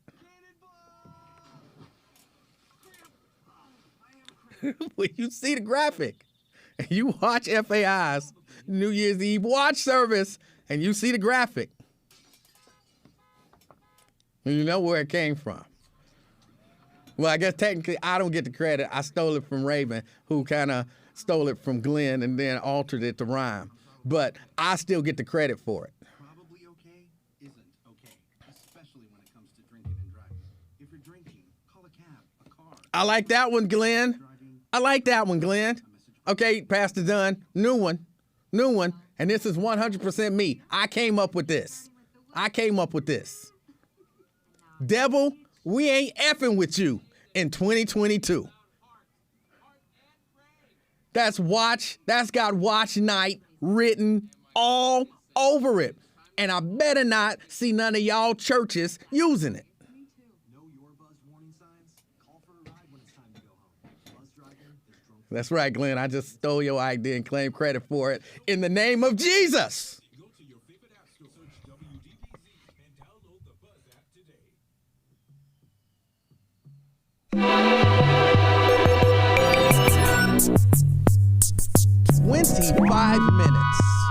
25 minutes till the top of the hour. It's the afternoon experience. My name is Emanuel Livingston. I am with you until 3 o'clock this afternoon. 513-749-1230. That's the number to get on board if you'd like to share your thoughts. Now, this conversation just kind of came up out of nowhere. Freddie, who's a frequent caller, well, he's an infrequent caller, but, you know, he calls. He called in and he wanted to kind of put it on the table that, hey, he don't agree with all of this right exercising stuff. If the police pull you over, if you have an interaction with the police anywhere, you just do whatever they tell you to do. And then you still might die. But at least you die knowing you did whatever they told you to do. Forget all of this rights stuff. I don't agree with that. And it vexes me even more coming from Freddie because he says he fought in Vietnam. And the people who fight in the military, and maybe I'm wrong. Somebody correct me if I'm wrong. I'm down with being corrected. Don't you also take an oath to defend the Constitution against like all enemies, foreign and domestic? Don't you take that oath? So, if according to the Constitution, I have rights, how do you, who fought to defend that Constitution, say to me, you should not exercise the rights that I fought and some of my brothers died for you to have? Just give them away. Just give them away. I don't know how you could live with yourself if you fought in the military and you're telling people to give away their rights. You fought for their rights. If anything, you should be saying, just as I was willing to give my life for your rights in the military, I took that oath, and that oath don't expire. I might not be in the military anymore, but I took an oath to do that. It didn't expire. And I, if I had to, would die for your rights. But we don't do that. Like, we look at it like, well, yeah, I mean, you got them rights, but what's the point in exercising them? Now, I'll tell you what a trainer told me. He says if you don't exercise, and your muscles atrophy. In other words, you lose muscle if you don't exercise. You lose it. Well, same with your rights. If you don't exercise your rights, eventually they just kind of cease to exist. And it becomes like unions use it a lot. They talk about past practices.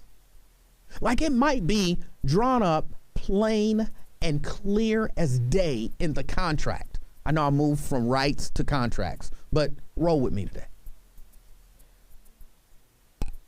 It might be drawn up plain and clear as day in the contract. But if the company has allowed people to do something that's against the rules for the past 5, 7, 10 years, and then they catch you doing that same thing against the rules, they can't just say to you, well, they can, but it won't stand. Hey, you violated this rule. And then they fire you. And then you go to arbitration. And the arbitrator will say, hold on.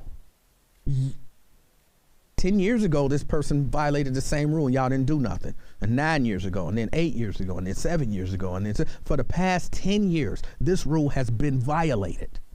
And you didn't do anything to them. I'm sorry. You can't do nothing to him for that. Past practices. You guys have now set a precedent that rule is basically null and void. You just can't do it. Same with your rights. If we just give them up, you can't just pick them up again one day. You know what? Tired of my rights being violated all the time.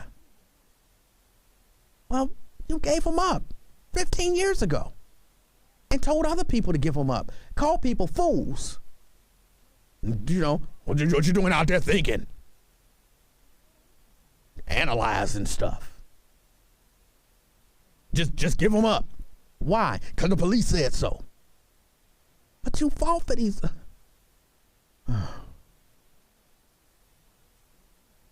It bothers me so. I've never been in the military. But to hear military people tell people to give up the rights that some of your brothers died for, I think it's sad. I think it's sad and shameful. Shameful. 513-749-1230. Mr. Wells. Hey, Mr. Livingston. Boy, Yes. you got sort of riled up, didn't you? It just bothers me when people tell people to give up their rights just because somebody else, like Mr. Wells, if you have Stop a it, right, Emanuel. if you told people to give up their rights before, hold on, Mr. Wells. If you have a right to do something, but you can only do it when I tell you it's okay for you to do it, do you actually have a right to do it? Emanuel, what rights are you talking about? There's a 13th Amendment, 14th Amendment, 15th Amendment. Those are federal. First Amendment, Fifth Amendment, Fourth Amendment. If we're talking about your right, my right, doing any involvement with a public servant, that could be a firefighter, that could be a teacher, that could be these are public servants. Let's be clear. The police stop, if we're focusing on that, is not the same based in what they're allowed to do with their authority. It's not the same as what happens when you get a D from a teacher in school and you want to have a grievance. Or nobody if was you talking call about 911. That's what I'm saying. Where did that even come from? What? Well, I'm saying the civil servant has the authority to do his or her job. Without, not if it violates your rights. I agree. All right. And at that point in time, there are some things which they know of because of their OPOTSI training should kick in. They haven't kicked in or should guide the process of them using their arrest authorities. Or also, just to be clear, police are allowed to regulate non-criminal activity. That is the car on the roadway out there and the sidewalk. That's public sector. Police are allowed to regulate non-criminal activity. And that's usually in the public sector. That's the sidewalk and that's the street. Long as it don't violate my rights. Yeah, but private property, police may not enter unless there's a report of felonious activity, if they see felonious activity on private property. And that gets real confusing. They're only allowed to use their arrest authorities or regulation of non-criminal activity in the public sector. They can only come on private property when there's requests that have to be justified. Okay. And that's what a lot of these police killings have been quite suspicious about on private property, particularly down in Louisiana and Baton Rouge. That store owner, even George Floyd, that was a private property owner, a Palestinian. Hello? Yes. Yes, I'm saying we got to be real when we unbundle this. But my conversation with you about something you said about you want to be thorough and look at facts and make sure we get into detail. I wanted to just engage you about that and then talk about some money. Have you been asked to be a part of a study on African-American males who have tested COVID positive? No. Why not? Why do you think not? I have no idea why I haven't. If you're serious, and I know we disagreed last week, I think you should submit yourself, and since you're an on-air personality, to go back and do a contact tracing. You said you were at some convenience store and you got some kind of whatever, right? You went to get some fast food? I have no idea what you're talking about. Now, when you think your contact point for being exposed to COVID, you told them your personal narrative. Where do you think it happened? I don't remember going to a convenience store, but I've been to many convenience stores in my life. When you thought that when you said you were exposed, what's the narrative behind that? I don't remember. That was like a year ago. I don't remember. I don't remember every detail now. I'm sorry. Oh, so you didn't keep any kind of journal or record of you and then how long you had to do your convalescence? No, sir. Did you go to the hospital? I did. So there's records there then, right? Well, I just went for a day and they looked at me and they said, "Hey, you got some pneumonia, but you'll be all right." But did you show negative on a test or show positive on a test? I showed positive on the test, but not at the hospital. They didn't do a test at the hospital. Well, where did you show positive on the test, bruh? I'm sorry. First, I do have an issue with bruh. But what do you mean? Mr. Livingston, where did you show positive for a test? Where? Well, who did the testing? Oh, I don't remember. Man, you know what? This guy, look, for you to be in the media, and we can do some corrective engagement. Hold on, wait. Hold on. Don't be mad at me because I don't. You know, at that time there were a lot of people doing testing, right? And so I had a little cough, and Mrs. Livingston looked up a spot and said, "All right, here is where you can go and get a test." And they sent me my results actually the next day, and they came back positive. Do I remember exactly where I went or which organization was doing the testing? I really don't. Okay. So forgive me. No, I'm not. I just wanted to hope that we could start doing, at least on that question, on engaging on that. I tested negative, and I had been overseas for several years. I tested negative. I know where I was. In fact, I paid out of my pocket. I didn't want the health department. However, the clinic that I paid, well, it was a clinic, they reimbursed me by saying, oh, no, we got some of that CARES money and paid me my money back. So that's a narrative we're not discussing. Well, let me ask you this. Have you ever tested positive? No, I tested negative once. That's enough for CAW. That's it. It's over with. It's a wrap. That's not one negative. Look, it's a wrap. That's not the way that works. Yes, that it is not. No, you could. When did you test negative? How long ago? It's been over a year. So over. And I haven't had any symptoms since then. But hear what you're saying. Over a year ago, I tested negative. Therefore, a year later, I've never had it. That's not the way that works. You know the way that it works? Everybody else has been getting the shots. It's called herd. If I was good and I was never exposed, everybody else should bring mine up to par. Because I work out, I take my virals, and I take aspirin. Okay, cool with that. I just don't. The only I didn't like you putting out the idea that if you tested a year ago or 2 years ago negative, then that means you're negative forever. That's just flawed in every way, shape, and form. No, it's the right way to do it because what happens is, let me tell you. It's the absolute wrong way to do it. No, let me explain why. Yes, but go ahead and explain why you think. No. Yes. Open your mind up. Whenever you do any type of assessment, folks might be in regular test. You're supposed to have a lapse time to show intervention or progression. You shouldn't be getting a COVID test more than once a month. And hold on, but you said a year ago. Yeah, that's if a person is always, if someone's tested positive once.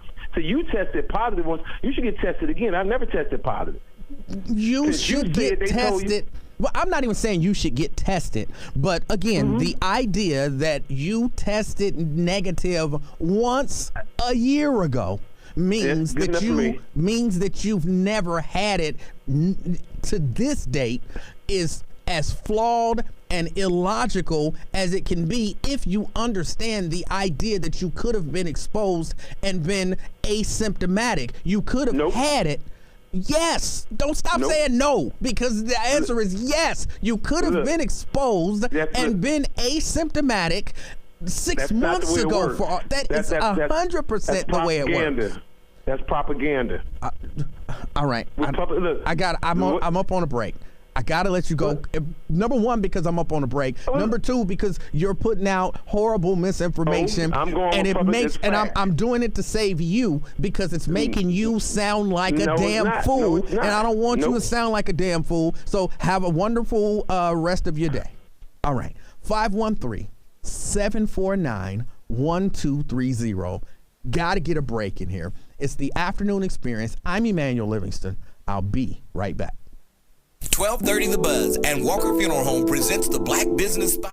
This month, we are shining the spotlight on Daryl Mays Sr., owner of Ezzy Contractors, LLC. Ezzy Contractors, LLC, which is named after Daryl Mays Sr.'s father, Ezzy C. Mays, was founded in 2003. That just don't make sense. It just doesn't make any sense. I tested negative a year ago, therefore, I've never had it. Now, that doesn't mean that you did have it, but it's a possibility.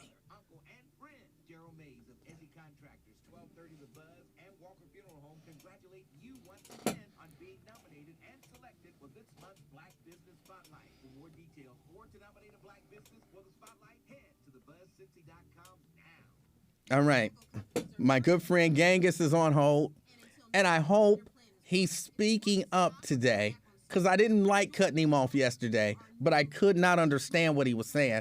And I'm not going to just keep listening to you, and I can't make out the words that you're saying. Like, I would have never been good in Charlie Brown's classes because that teacher... Hold on. I don't understand what you're saying. You got to talk normal.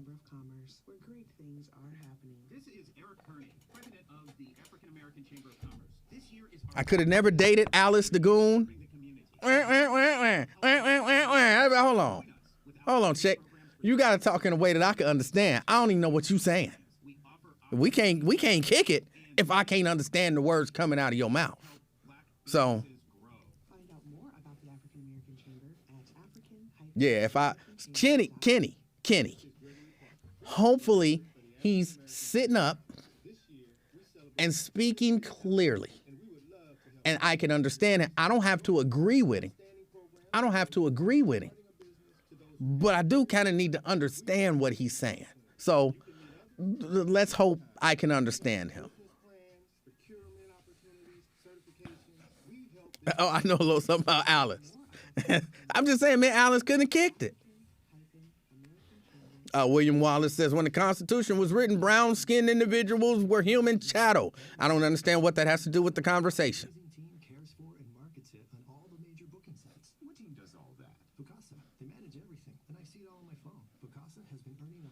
Kenny says, let him talk no matter what. Kenny, the answer is no. I'm doing my rabble rouser. No.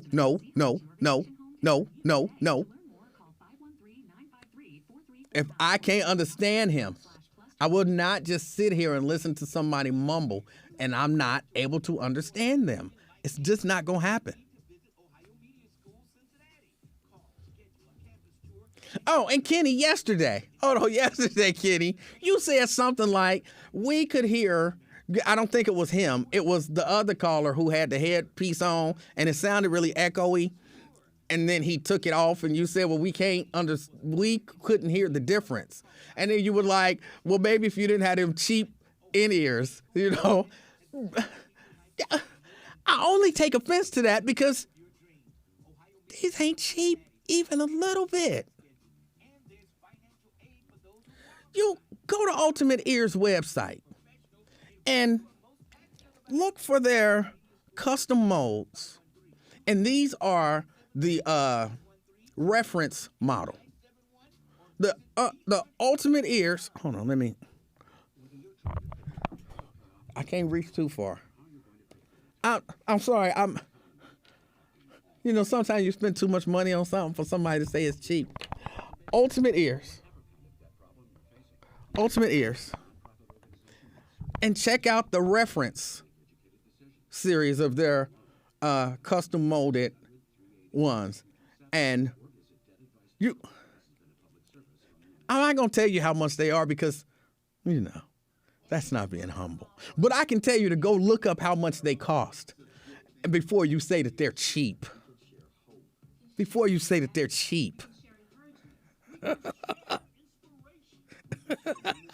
No, Kenny, don't take my word for it. Go look it up. Ultimate Ears. The reference model. These are reference headphones. They don't, they have a flat. Go to the website.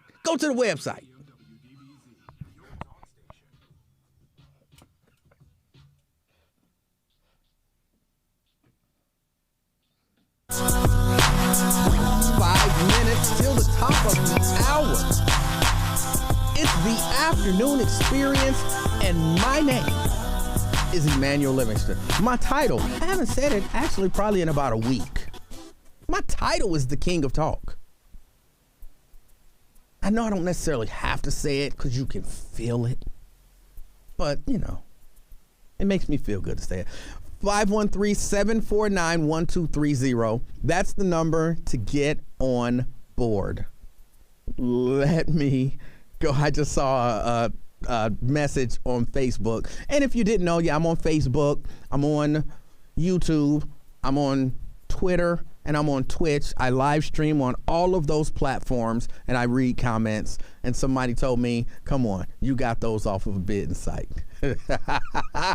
And I apologize for doing this live over the air because you didn't. I feel like I'm cheating you. You weren't a part of the whole conversation, so I apologize. But I just have to respond. You can't get these off of a bidding site. All right, now let me go to the phone. Genghis.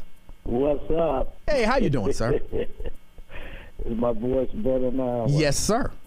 I think it's your system. Oh, that's what it is. Okay. Yeah, you was dead on top of it, man. We're fighting every turn I mean, how long have we been returning from slavery? Pretty long time. But it seems like we keep going through the symptoms of returning. I think because we forget too quick. You know, like for instance, you know, I've been with the People platform about gentrification. And gentrification is one of the strongest things I think has been critical in black people's lives as losing wealth. And, you know, we had a meeting the other night and then one, you know, kind of show, but that's how it go. And this is a national problem. And we've been crying about it for a long time. And even the president, in his first speech, he talked about redlining. So we need to get somewhere and work on something and make something change instead of just always continue to work. And you know, we got too much. It's too confusing. Too much stuff. It's confusing. And if you know the truth, that's all it takes. And I don't think one individual that we know that could bring it any more than any other individual. You know, let's treat everybody the same. Cronyism is a symptom of you tapering off a little bit, like you're getting a little softer. And well, put your ear a little closer. It sounds like you're trying to talk, like, you know, trying to. Like, no, well, yeah. Get it put in. What, you guys had the wax taken out your ears lately? You know, wax buildup is a real tough. That ain't got nothing to do with wax buildup. You start talking normal, and then you broke it down to a whisper.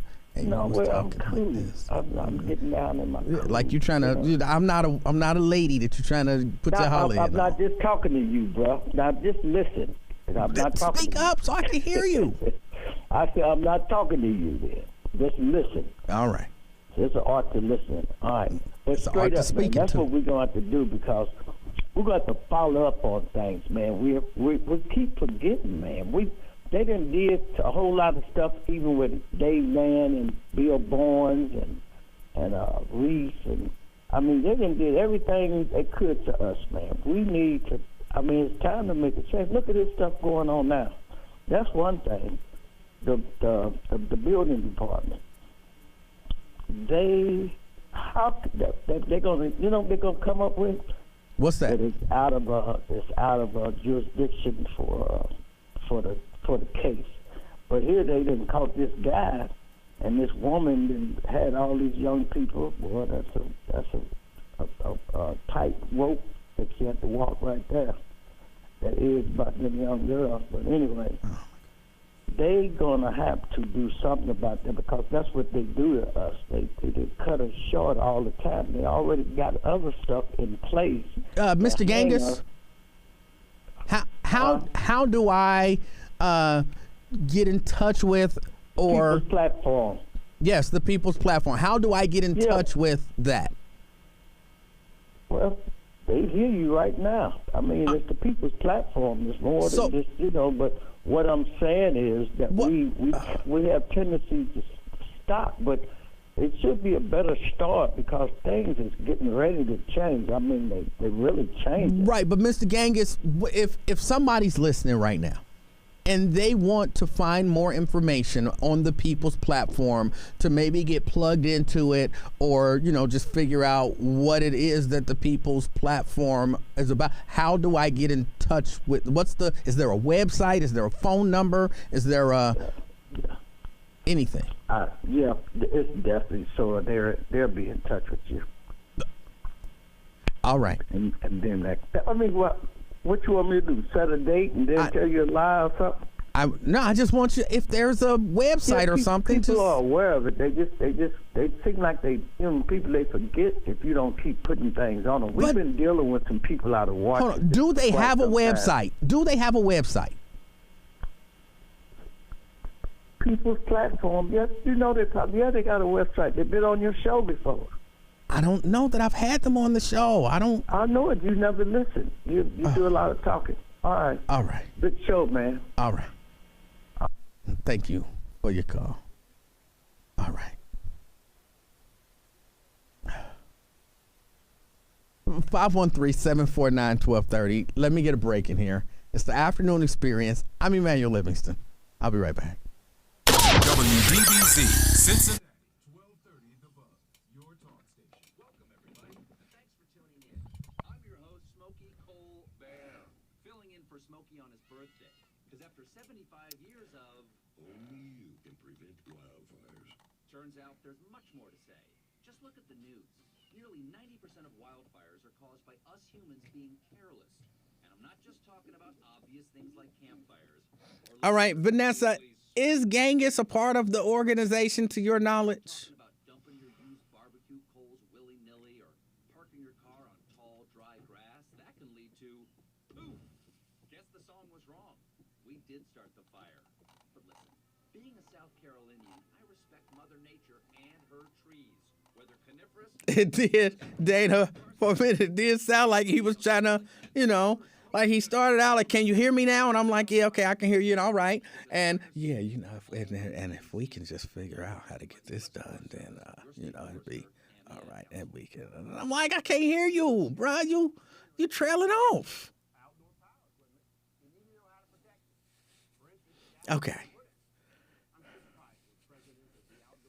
And does he ever do y'all have meetings or something like that, Vanessa? Higher ethanol gas blends like E15, E30, and E85 may be available at a local station, and they may be cheaper, but it's harmful and illegal to use in outdoor power equipment. And what you put in your car may no longer be safe for other engines. When getting gas, look before you pump. Price is no longer the way to Yeah, he sounded like he was trying to talk me out my drawers, and that's not gonna happen. It don't matter. It don't matter. Why would you be trying to talk me out of my drawers? I'm a man. So.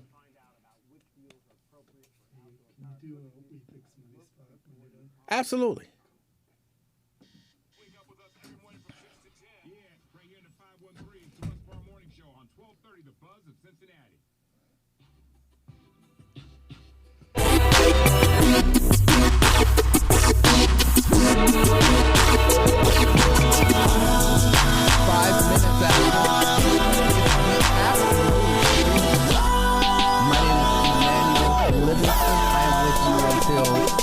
This afternoon. All right, Genghis, he brought up the People's Platform. I was asking him for information on it. He was being a little cagey, but it's an organization. This is a Facebook page. You can go to facebook.com/PPEJ 2021. PPEJ 2021. If you want to reach out to them, People's Platform 2020 @gmail.com. People's Platform 2020 @gmail.com. Apparently they have meetings, regular meetings. Hold on, let me see if I can get down here.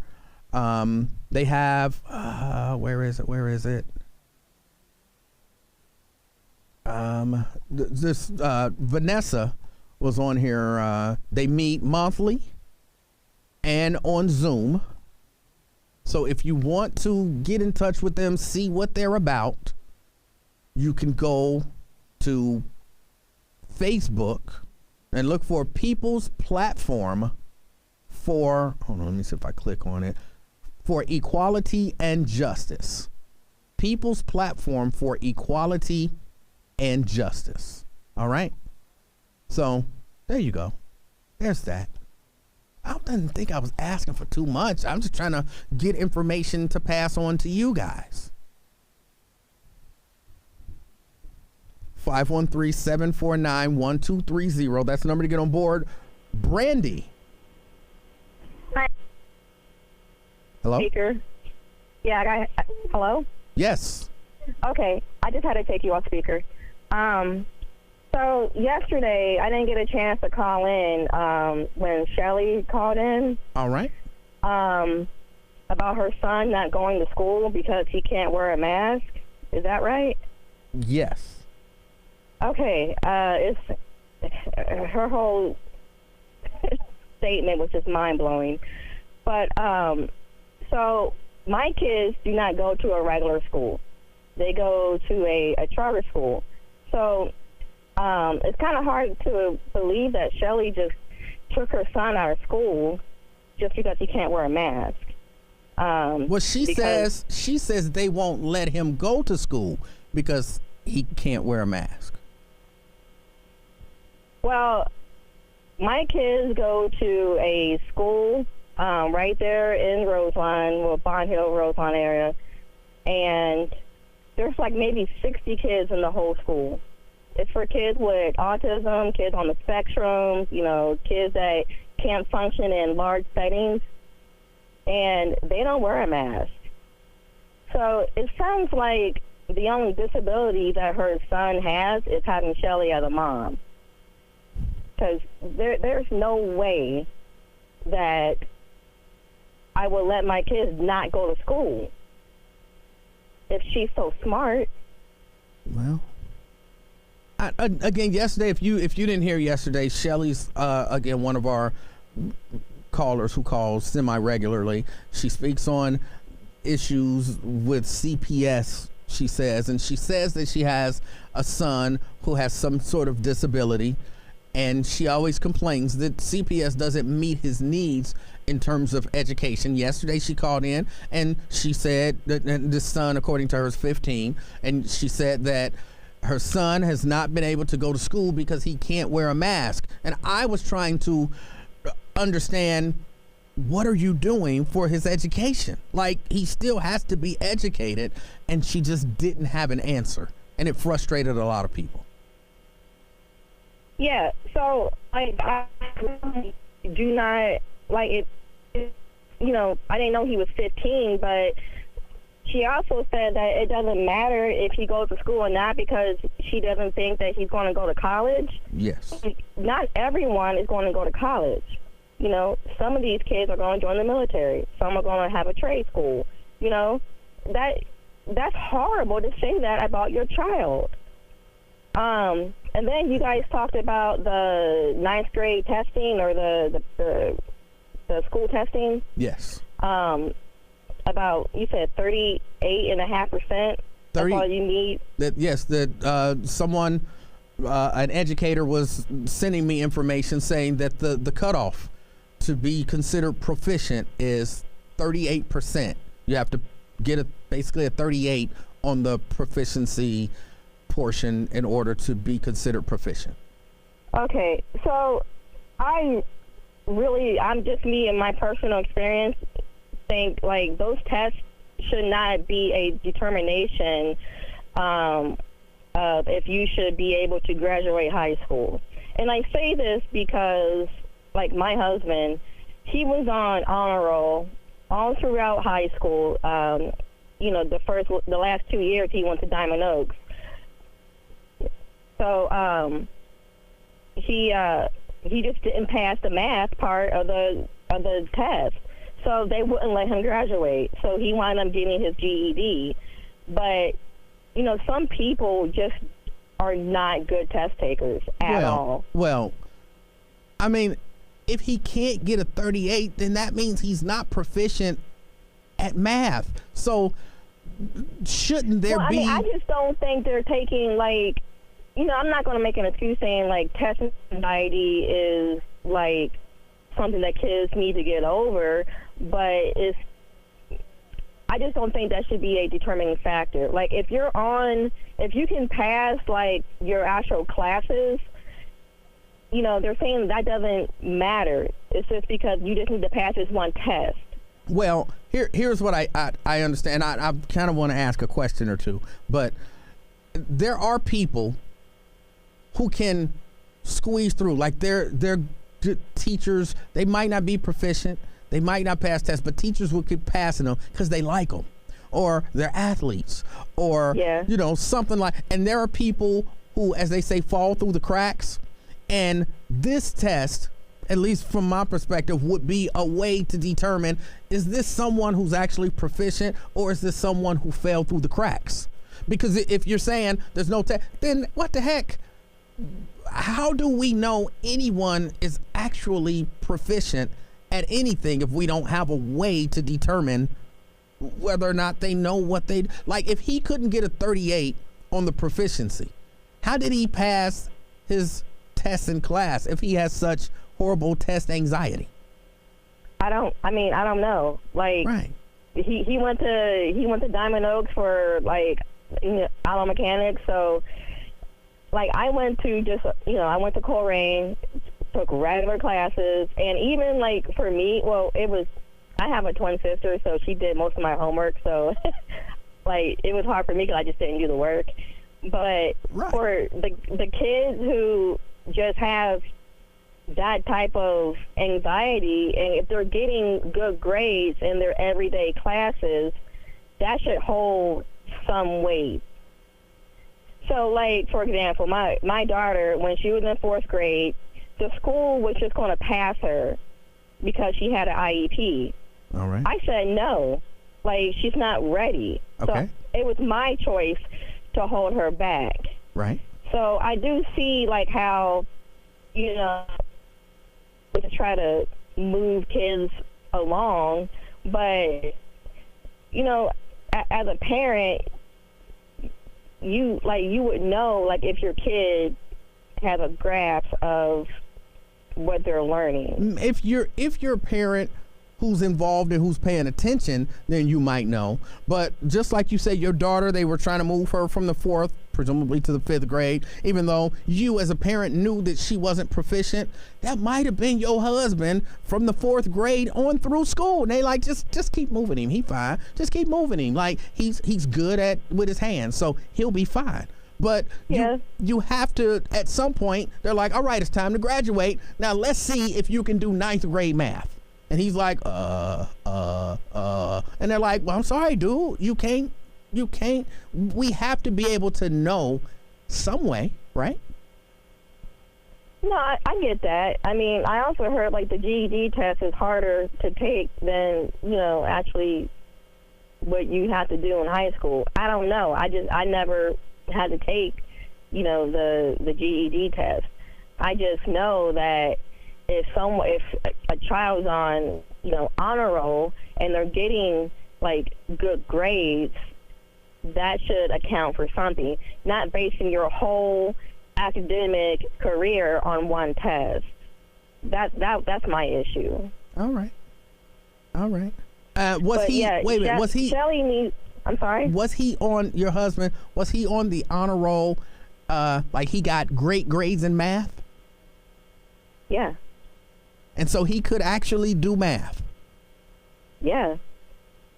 He's actually a welder right now, so he has to do like a lot of math, actually, reading blueprints and stuff.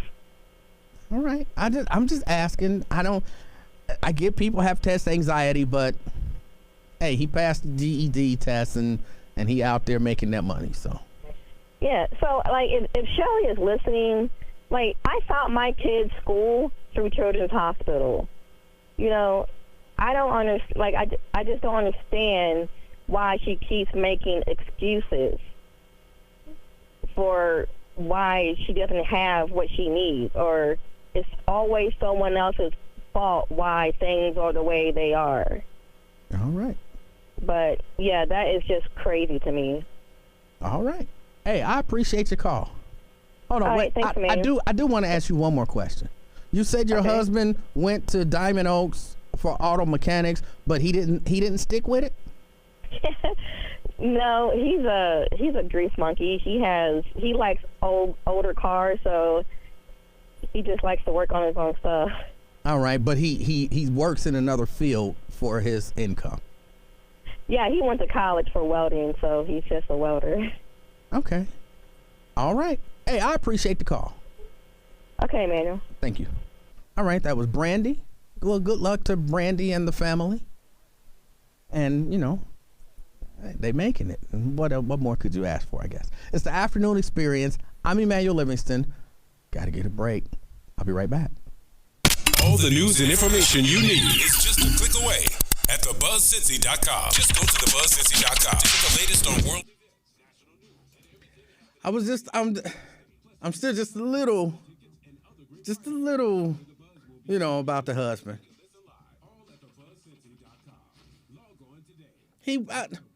I'm going to accept what she said as factual. He was great at math, or he passed his math classes.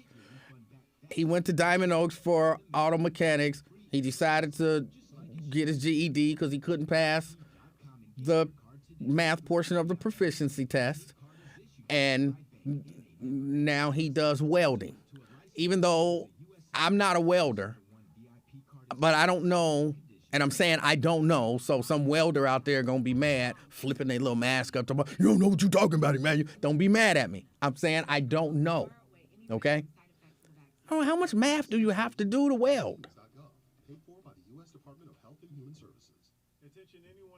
Like, weld this to that. You got to be a 90-degree angle. You got the little 90-degree thing. Boom. Your mask come down. I don't know. It's kind of a crackle, and it's welded. Lift it up. There you go. You ain't like doing math, like, oh, man, and the angle and it's congruent to the and adjacent to the right angles, obtuse, and you ain't doing all of that stuff. Maybe if you weld it, I don't know. In my mind, if they giving you a blueprint, haven't they already done all the math? Again, these are questions. Because, I don't want no welder. You don't know what you're talking about. Don't be talking about welders is stupid, because we ain't stupid. I didn't say y'all stupid. You put that mask down. Do what you do. You're a genius. I can't weld. But it don't seem to me that the welder is the one probably doing all the math. But I don't know.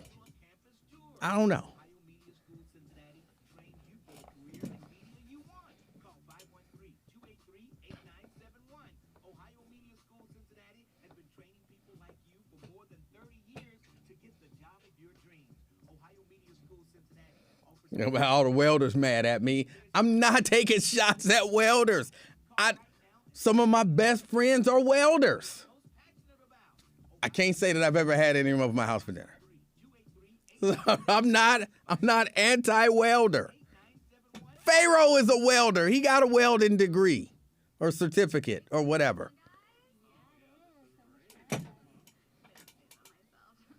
I don't know what that had to do with anything. Daryl says welders do quite a bit of math. In what context? And I'm asking, look, I don't know. I don't know.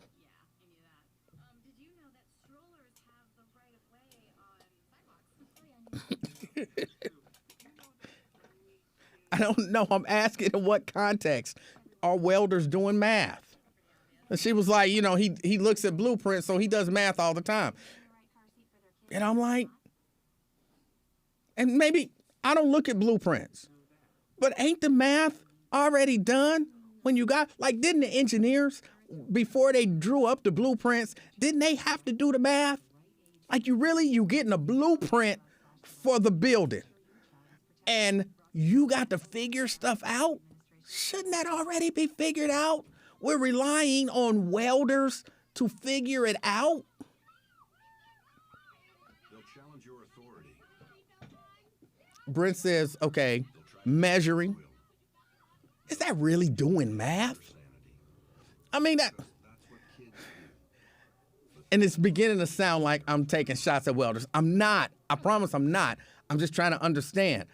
What are we classifying as doing a lot of math? Tape measure. 12. Okay, 12. Oh, that's 13. Subtract 1. 12. That's not doing a lot of math. And y'all talking about fractions. Every, tape measure and ruler, it's got the little marks on it. Tell me what the fractions are. I'm not saying that welders can't do math. I'm certain they can. I just don't want my house. I don't want my house dependent upon whether or not the welder can do math. I want that to already have been done by the people who did the plans.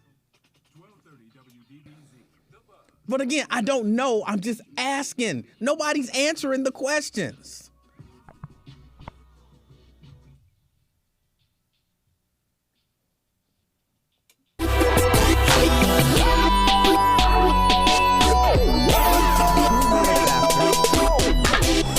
Afternoon experience. My name is Emanuel Livingston. I am with you until 3 o'clock this afternoon. Did y'all see in China? They parading people around who are not following the coronavirus protocols? Well, I guess what, they smuggled some people over the border. So they put them in hazmat suits and put their pictures on the front and back of the hazmat suit. And they're parading them around town to publicly shame them for not following the protocols. Interesting. I hope we never get to doing something like that here. I hope we never. The only benefit would be getting a free hazmat suit. But I don't know. I don't know that I like that. But that's, I'm sure some of y'all would love it. If you're not vaccinated, then we're going to parade you around. And I don't want that. I don't want that. 513-749-1230. That's the number to get on board. Let me go back to the phone. Ozzy. Hey, how you doing today, man? I'm doing good, and you? I'm doing good, bro. Hey, I was listening to the conversation earlier about when dealing with a police officer. What's happening with phones? Ozzy, I'm having a hard time hearing you. Okay. Can you hear me? I'm sorry? Hello? What? Yes. Okay, hold on. What were you doing? I'm trying to work with the phone. It can get a little complicated. You were on the speaker. Some of us older people. You were on the speakerphone. I thought I had taken it off. Okay. And then it clicked back over on its own on the car. It's fine. It's fine. I just wanted to make sure it wasn't in my head. But go ahead. No, it was my phone and my phone. All right. You were talking about the conversation was about giving up rights when you're dealing with police officers, and that police officers are being held accountable. And you were talking about the video. And you can't say that my eyes are lying to me with these videos because they show exactly what happened. Mm-hmm. But when it comes to giving up your rights, I understand what they're saying. For your own safety, you might do what is necessary, but I don't want to feel like I got to say yes, sir, and no, sir. I don't feel like it's right for me to not be able to express myself.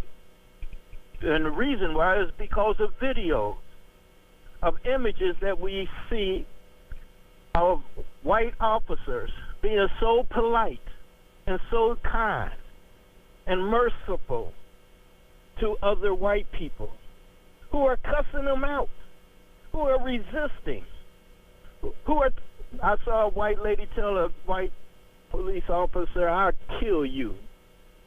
And the white police officer, she just kindly kept writing the ticket and gave her the ticket. And this lady was cussing her out. And yet we will be punished much harder for having done much less. And I think that, Al Sharpton made whatever he was saying, we come a long way. Well, baby, we got a long way to go. So stand up, black people. All right. Do what you got to do to save your life. But do what we got to do in order to gain the freedoms that people in this country get to enjoy that don't look like us. We got to keep fighting, my brother. Thank you, Emmanuel. All right, Ozzy. 513-749-1230. That's the number to get on board. Ron D., you're on the buzz. Hey, man, I want to point something out to you. Yes, sir. Now, this is Kelly Prather showed me on Facebook the Lysol can that when COVID first came out, and they said that the COVID-19 was different from the coronavirus. Do you remember that? I don't. Yeah, because most people don't. But they said that the coronavirus was different from COVID-19. Well, look, and I'm going to botch some of these terminologies, but please forgive me.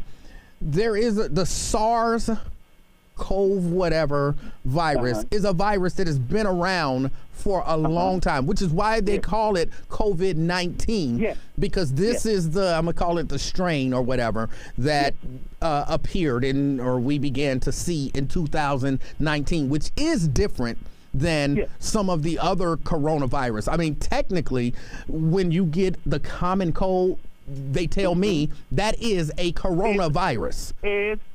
No, it is COVID-19. It's not the coronavirus.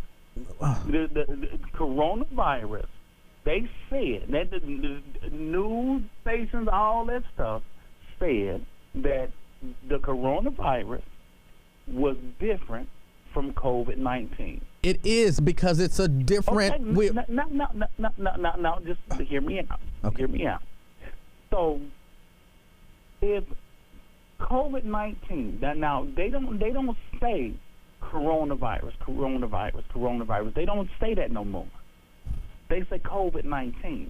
Because they're talking about the variant that was discovered in 2019. Now, okay. Now they was been working on it for 20 years. Now, and they were working on COVID-19 for 20 years. No. They weren't working on. They weren't working on COVID-19 for 20 years because it hasn't been 20 years since 2019. This is for lack of a better, this is the variant that was discovered in 2019. It's a variant of the coronavirus. But that was the variant of corona. That was the variant. They said it was coronavirus. Man, now it is still the coronavirus. It's just plenty of people gonna notice what I said, because they said it was coronavirus, not COVID-19. They've been working on COVID-19, Rondi, for 20 years. Rondi, Ron. Okay. Will you listen to me for a moment? All right. I'm no scientist or virologist. All right. But now let me ask you. Let me say I haven't even said anything. Go ahead. But no. Go ahead. But see, at the end of the sentence, let me know how long they have been working on COVID-19. All right. Go ahead. Are you willing to listen to me now? Yeah, go ahead. All right. Coronavirus is a thing. It's a SARS virus, okay? Yeah. So it's a thing that's been around for a long time. Do you understand that? No, because they said COVID-19. Hold on. Forget COVID-19. Ron. Forget about COVID-19 for now, okay? We're not talking about COVID-19 yet. We'll get there. All right? Okay. So can you accept that the coronavirus, the family of viruses that are under the heading of coronavirus, has been around for a long time? Can you accept that? No. So you don't accept that. Again, stop thinking about COVID-19. I'm talking just. Coronavirus has not been around. It didn't say coronavirus on the Lysol can. It said COVID-19. I told you to forget about COVID-19 for now. It said COVID-19. Ron. How do you? Okay. Ron. How do you explain it? Ron, Okay. you don't want me All to right. explain because you can't. You all hung up on COVID-19. I'm trying to explain it to you, but you hung up on COVID-19. No, I'm sorry. I'm sorry. Go ahead. All right. So forget about COVID-19. We gonna get there. All right. Coronavirus. All right. Has been around for a long time. All right. Can you accept that? No, but Well, then I don't know what to say. I don't. If you can't, you can explain. if you can't accept, I just told you some stuff is just factual. I don't have to accept it, but your listeners can accept it. Please explain. But we can't, Ron. We can't go anywhere. Ron, hold on. We can't go anywhere if you don't believe that the coronavirus has been around since before 2019. There's nowhere we can go. Now, in semantics, you can say that. So no, I'll go with that. Coronavirus has been around. Okay. All right. And then in 2019, there was this other version that came out. When I say came out, they discovered it. It began to infect people. Okay. That is the version that they discovered in 2019. Okay. All right. So let me, and I know some people gonna cringe. Have you ever heard of influenza? Yeah. All right, the flu.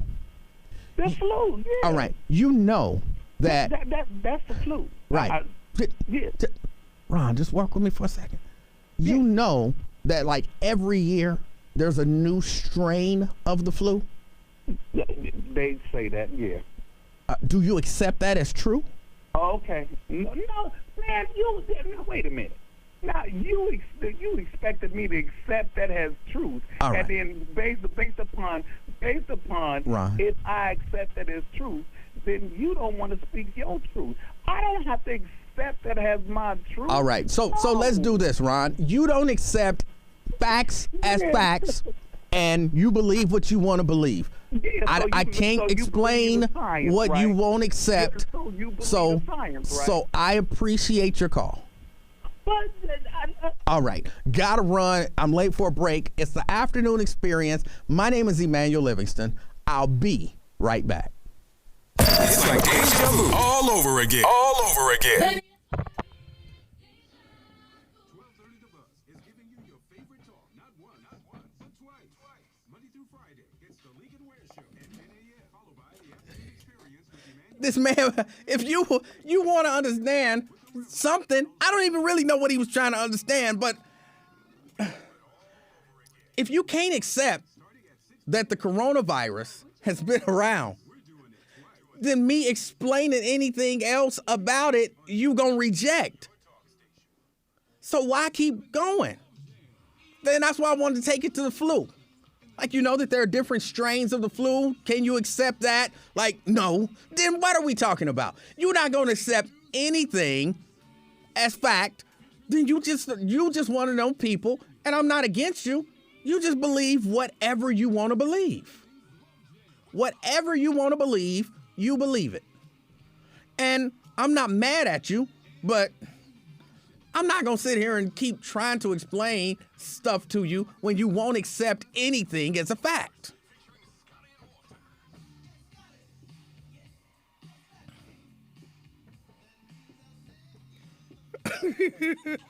I wasn't arguing. And yes, this is Kelly Prather's fault. Why was Kelly Prather showing him the coronavirus on the can of Lysol? I talked to Ron D for what? 4 minutes maybe? 4 minutes? Maybe 5? I know I would never show him anything on a Lysol can now. Because his head would explode. His head would explode. This treats this. Like, forget it. Forget it. I'm not showing you none of the stuff that gets treated on the Lysol can because you're going to think it's something new that ain't never existed before, and I don't even understand what his point was. I believe his point was They lying to us. This coronavirus done been around for a long time because Kelly Prather showed it to me on a Lysol can, and I had that Lysol can 3 years ago. Because the coronavirus itself is it's not COVID-19. That's why they saying COVID-19. This is the one discovered or popularized, whatever, in 2019. They wouldn't have to classify it as COVID-19 if it hadn't been around before.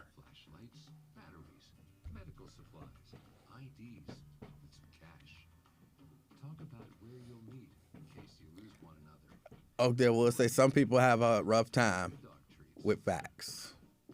Talk to your family and make an emergency plan. Go to nyc.gov/readyny or call 311 to make your family's emergency. 513 do say a bachelor's in welding sounds made up. Oh, Shelly is on it.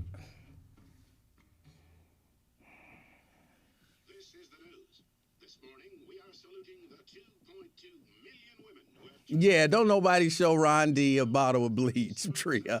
Nobody show him the label. Just take the labels off of all of his disinfectant stuff. Today, little girls all over the world look to the sky, where the first woman is now in space.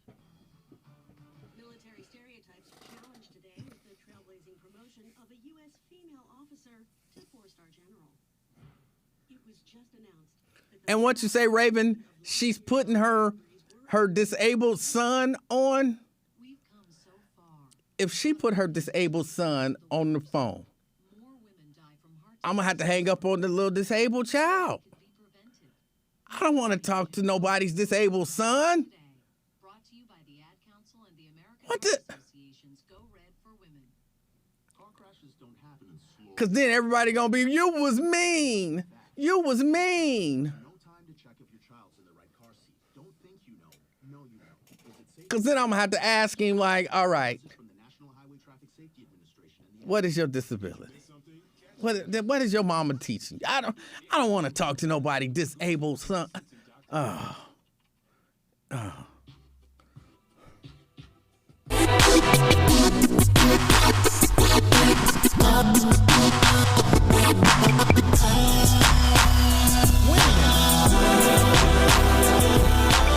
It's the afternoon experience. My name is Emanuel Livingston. I'm with you until 3 o'clock this afternoon. 513-749-1230. That is the number to get on board. That is the number to get on board. I take phone calls from people because, you know, people call in and they want to have conversations about the things that we're discussing. And every once in a while, people want to discuss something ever so slightly outside of a thing. So that's what as the king of talk, I'm obligated to talk to the people. So let me go back to the phone. Shelly. Hello, this is Shelly's son. Oh, and what's your name? I just want to know. What's your name? Sheriff. What is it? Sheriff. Sheriff? Yes. All right. How you doing? How old are you, Sheriff? I am 15. All right. Well, how can I help you, Sheriff? I just want to know, what is your favorite Spider-Man? Well, I'm not sure. I don't necessarily have a favorite. I like them all equally. Well, I think Tobey Maguire's Spider-Man is the best. All right. And if you believe it's the best, then it's probably the best. All right. Was that it? No. I also want to know, I just want to know why you think that my mom is lying about school. Oh, who told you that? My mom. Why would your mom? Is your mom there with you? Yes. Can I speak to your mom for a moment? Sure. Hello. Shelly. Yeah. All right. How can I help you? No, he's listened. He listens, and he's like, "Why doesn't he believe you? Why does he think you're lying about the mask?" All right. Do you have two phones? No, I just have one. All right. Can y'all both talk to me at the same time? Like, put me on speaker. I know I'm against speaker, but please put me on speaker so I can talk to both of y'all. Okay, go ahead. We don't have speaker on this phone, but we'll do our best. Go right ahead. Come here. We can hear you. What do you mean you don't have? What kind of phone are you on? It's an old Panasonic landline phone without speaker. Panasonic landline phone. Sheriff? Yes. How old are you? 15. You are 15. Where you go to school? I go to Gamble Montessori High School. How many teachers do you have? I have 3. Okay. Shelly and Sheriff.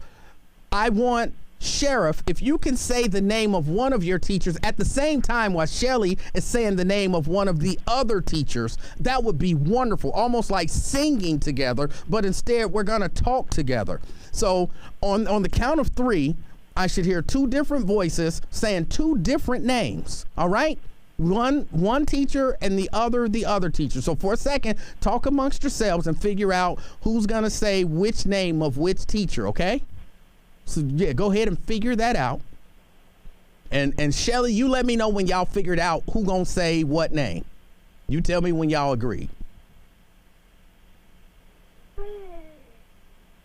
Y'all got it, Shelly? I guess. All right. So on the count of 3, you say one teacher and then he says you the have other. a teacher in mind? Yeah, work it out. I don't know if we want to throw any teachers under the bus. Well, all you just say a last name. I don't know who they are. So, It's Smith. not the teacher's fault. And then it's Thomas and, but I don't know those teachers, so it don't matter. And we're not blaming a teacher. We're just saying their names. So you ready? On the count of 3. 1, 2, 3. Miss Dana. Miss Dana. Okay.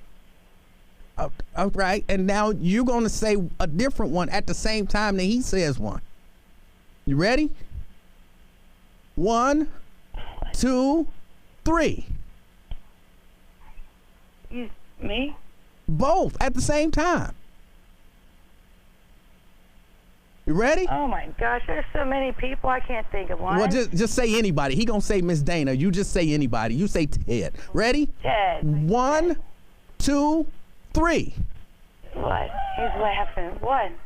He said there's no Mr. Ted. I can't say that. All right, Shelly. I appreciate the call. 513-749-1230.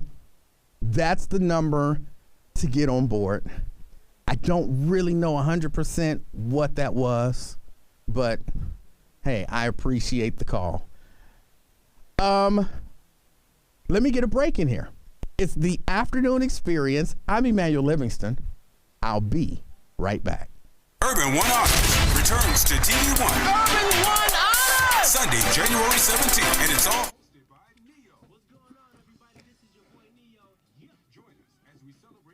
I did hear there were 2 people. There were 2 people. But why am I talking to a little kid? Why are you saying that my mom is lying? And what am I going to tell Sheriff? Your mom is a liar from time to time. I hate to be the one to break this to you, Sheriff. But from time to time, I don't know, but from time to time, Sheriff, your mama be lying. Who want to tell somebody kid that? Well, Sheriff, because from time to time, your mama says things that defy logic. She's not reasonable or logical, and some of the stuff that she says is demonstrably false. That would be terrible to tell a kid about their mama.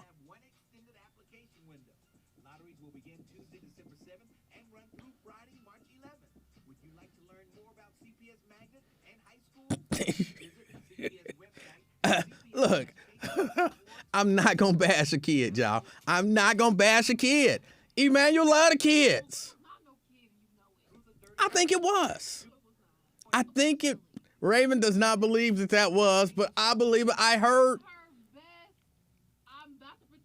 at the end of the call, she was talking, and I heard somebody laugh that sounded like a little kid in the background. I heard it. The Community Action Agency is here to help. CAA is now assisting families who have fallen behind on their rent, mortgage, utilities, and water bills due to the pandemic. CAA is also able to assist those who need help with their property taxes and HOA fees. If you or someone you know is in need of these services, please apply online by visiting CAA's website at apply.cincy-caa.org. If you are a homeowner, please call 513-569-1840. Attention anyone who wants health insurance. I don't know how old the person was, but I heard a second person. Okay, I heard a second person, and I believe her. But to have, if you, maybe new rule, maybe a new rule. I'm contemplating. If you have a kid call in and ask me why I called a parent a liar, I'm gonna tell them why I'm calling you a liar. Don't be mad at me. Don't be mad at me, because you set the kid up to hear the truth. It's like having a kid call in and say, Emanuel, is there really a Santa Claus? And I'm going to be like, how old are you? I'm 5. Well, let me tell you, little 5-year-old ass, Santa ain't real. Your parents made it up. I don't like to lie to the kids. I don't like to lie to the kids.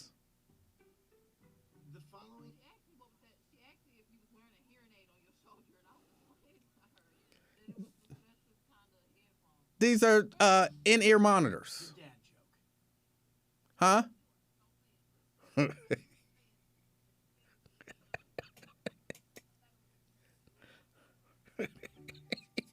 No, I don't wear a hearing aid. And kids that spend more time with their dads grow up to be smarter, more successful. Can I tell you a cat joke? Just kidding. And with any luck, funnier adults. Why didn't the skeleton go to the dance?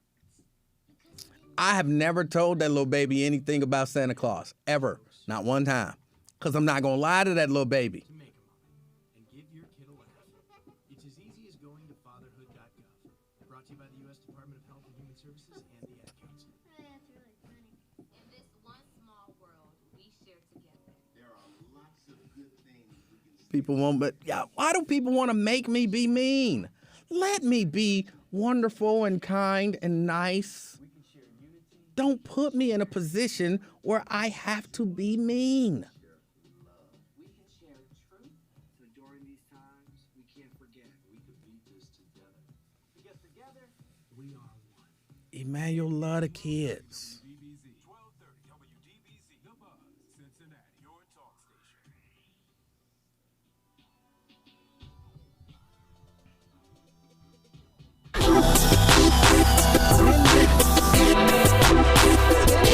To the top of the hour. It's the afternoon experience. My name is Emanuel Livingston. I am with you until 3 o'clock this afternoon. 513-749-1230. 749-1230. All right, let me get Kelly in here.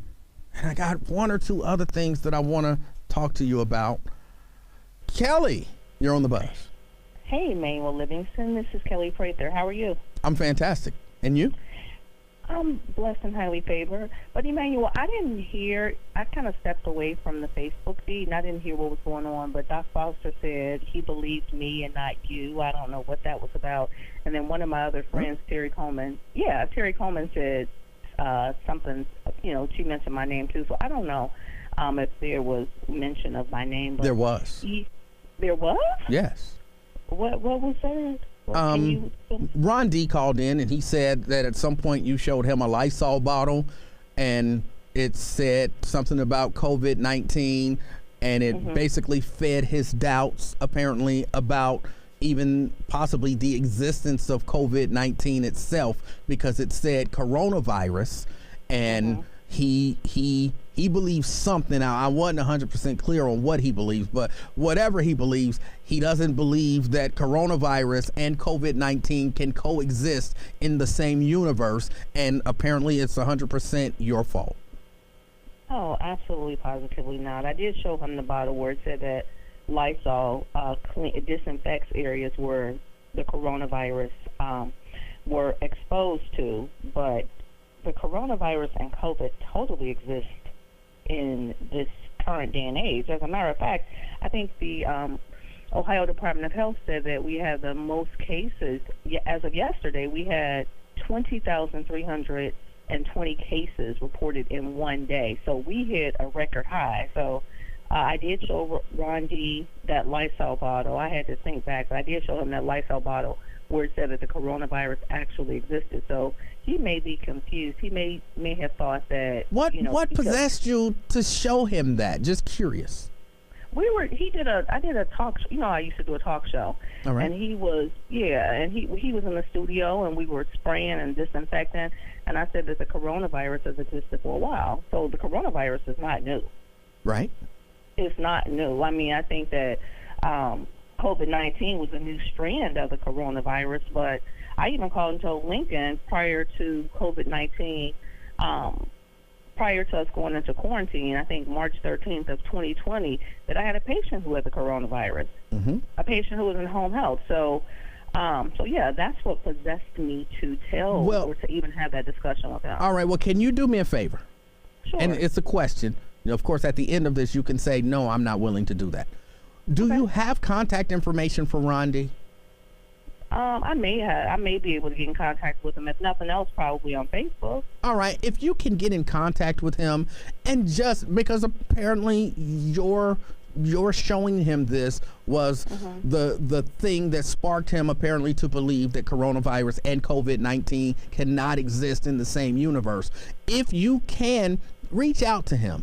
And if you can express to him that I'm not sure what me showing you that did to you, but yes, coronavirus has existed for a long time, and COVID-19 is just a different strain, mutation, variant, whatever. Right. Yeah. Right. Just like the Omicron, just like this new variant is a different strand. I mean, SARS, the coronavirus has existed for a while.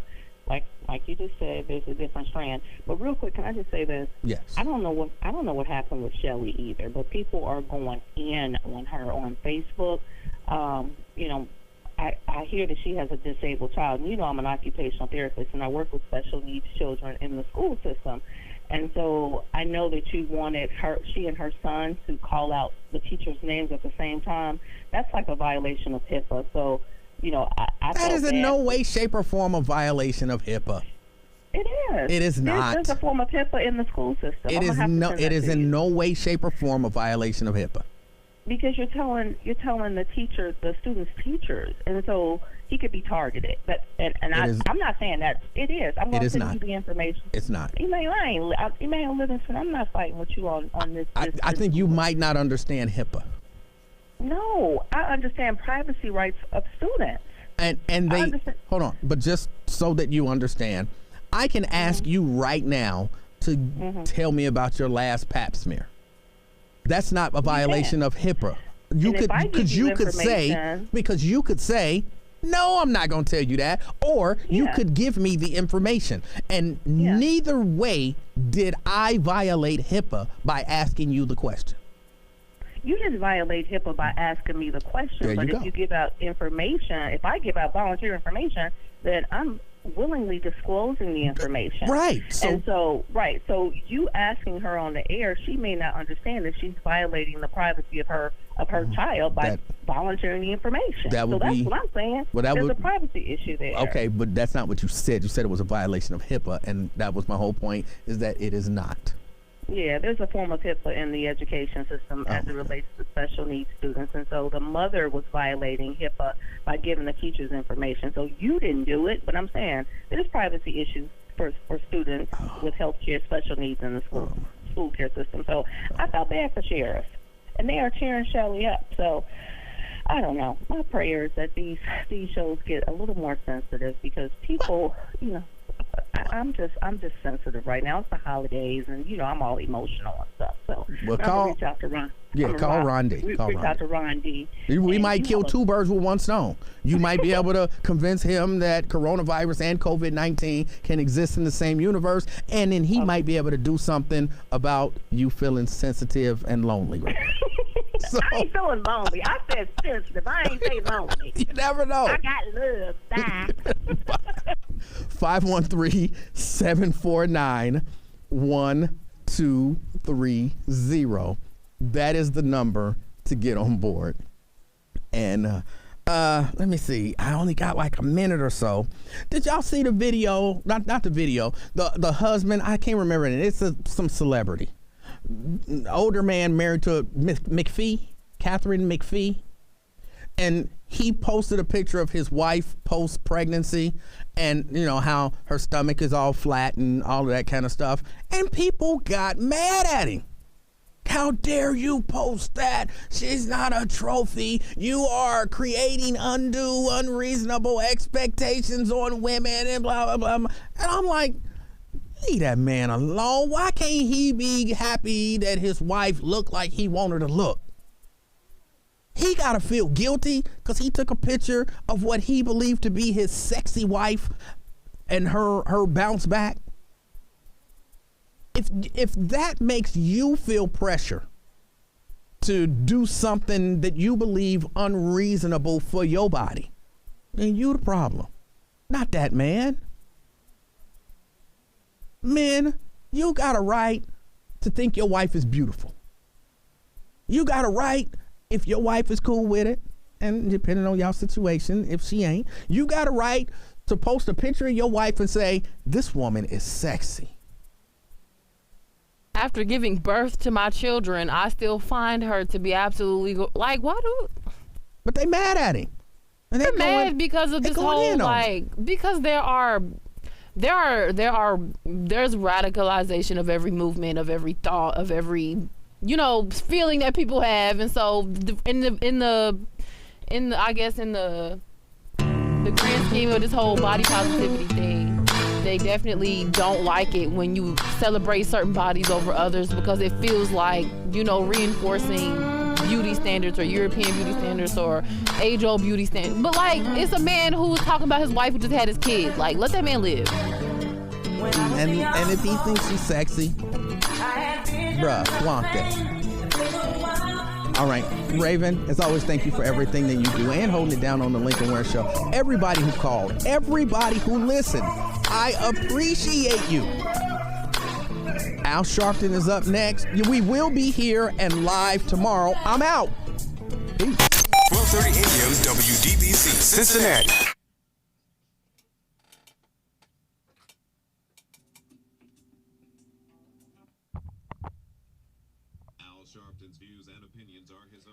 All right, y'all. I appreciate y'all hanging out with me. I appreciate y'all hanging out with me.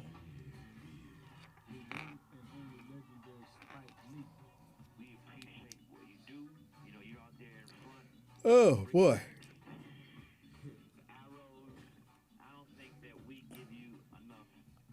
I don't know what I did with my case for these. Yeah, they mad at him like, because she has a flat stomach, that's unreasonable and undue expectation on women who have had babies and blah, blah, blah. And I'm like, I don't even know who a Catherine McPhee is. I don't even care. But do you need anything? No, ma'am. Okay. See you tomorrow.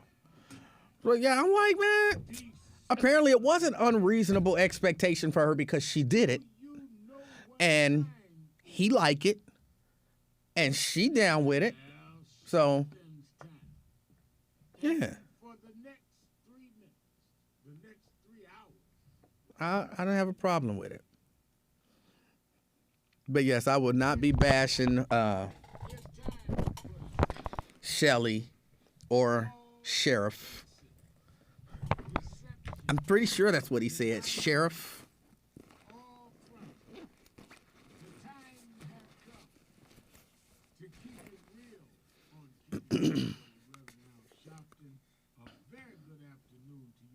Yeah, she got rid of that. She got rid of that tummy. To our West Coast listeners, and welcome to those listening on Sirius XM, channel 126. And I think that's what made him mad. Where talk empowers and How you gonna have a little? Oh, see, it sounds disrespectful when I say it, but I don't mean it. I don't mean it to be disrespectful. So how do you say something that sounds disrespectful and say it not disrespectfully? I don't know. Because I want to say, and I don't want to say how. I just let it go because I don't know how to say it in such a way that doesn't sound disrespectful. No, David, I'm not going to just say it because my concern about some stuff is always edit. That's my concern. And if somebody take what I say and you take away all the context and you just show the edit, I'll be canceled if I say that. I will be canceled tomorrow. And I'm not against cancel culture, so I would have to be down with myself being canceled. I'd have to be on here like they canceled me and I deserved it. what do you think were high moments, what do you think were low moments, but I'm going to add a little caveat and tell me Are any churches having New Year's Eve services? Yes, I'm certain some are. I know that the church that I'm with has they're doing it virtually. They were going to do live and in person, but just with the new coronavirus and the spread of it and all of that kind of stuff,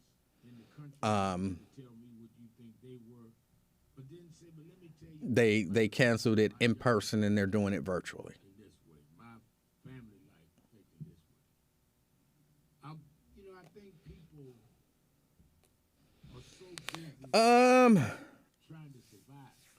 I'm trying to think. I have a whole lot of stuff to do.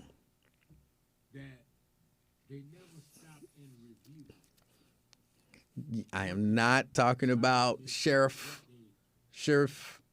or, that child. I will not be talking about that child. Erica, yeah, I was shaking my head too.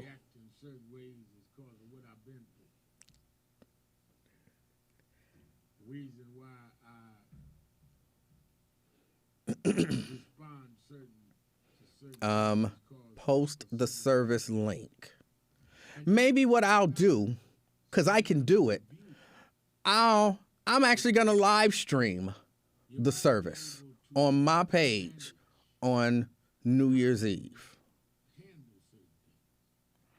And tomorrow I fully intend on, again, under threat of violence, I have to do Caller of the Year. So be thinking about who you want to be the Caller of the Year. And just like with Turkey of the Year, posting it online does not count as a vote.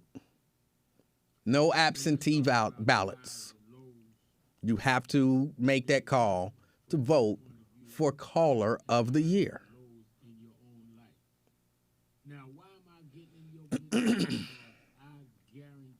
Daryl, you have a happy new year as well. And that's, if he doesn't get an opportunity to tune in tomorrow. And there's a sense of comfort when you know you are not the only one that's been through something, good or bad. Because we kind of Nakia says, so you're going to church for New Year, right? I will be doing the live stream and the sound. I might be doing the sound. I might be getting somebody else in there to do it. But I'll be doing some stuff for the church for the New Year. Yes.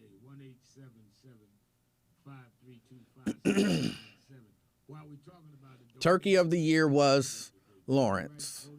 Voting rights. I come out of this year as fired up as I came in this You're a Najoli supporter. Who? The John Lewis Advancement and Protection Act. We must pass the Freedom to Vote Act. We must also pass the George Floyd Justice and Police Act. And as the senator home on holiday break, Purple Pro says Shelly didn't give any teacher's real name though, and obviously she didn't name her kid Sheriff. well, it's sounding better. But you don't know till they get back to Washington next week and vote. No mail-in ballots. If you call in, then you can vote for whoever caller of the year is. And every caller, I remember one year, I can't remember, somebody won Turkey of the Year and then turned around and won Caller of the Year, all in the same year. So whoever you think is the Caller of the Year tomorrow, that's who you vote for. This virus wasn't going anywhere, despite the lies of the president at that time. No one even thought then, once we accepted, we'd go and march. Oh, shoot. Oh, that's right. I forgot. All of these people at my job are working because they're off. Like, the office closed, I think, at like 2 o'clock, even though nobody was here anyway. But so they're waiting on me to do all of my stuff so that they can do their stuff and then be done, because the office ain't actually open tomorrow, even though I'll be in here. But that's, me and Raven trying to hold it down for the people. So we're doing it for you. For you, we're doing it. More contagious but less severe because many people are vaccinated. We can talk about that. We can talk about, as I said, voting and And no, I have not heard from Mr. Mims, even though Mr. Mims was in my dream last night. Mr. Mims, Lincoln was in here. He was interviewing Mr. Mims. Mr. Mims was in here looking reinvigorated. He had like what do you call them? Aids, like cardboard visual aids. He brought in visual aids, and Lincoln was interviewing him, and they was going at it.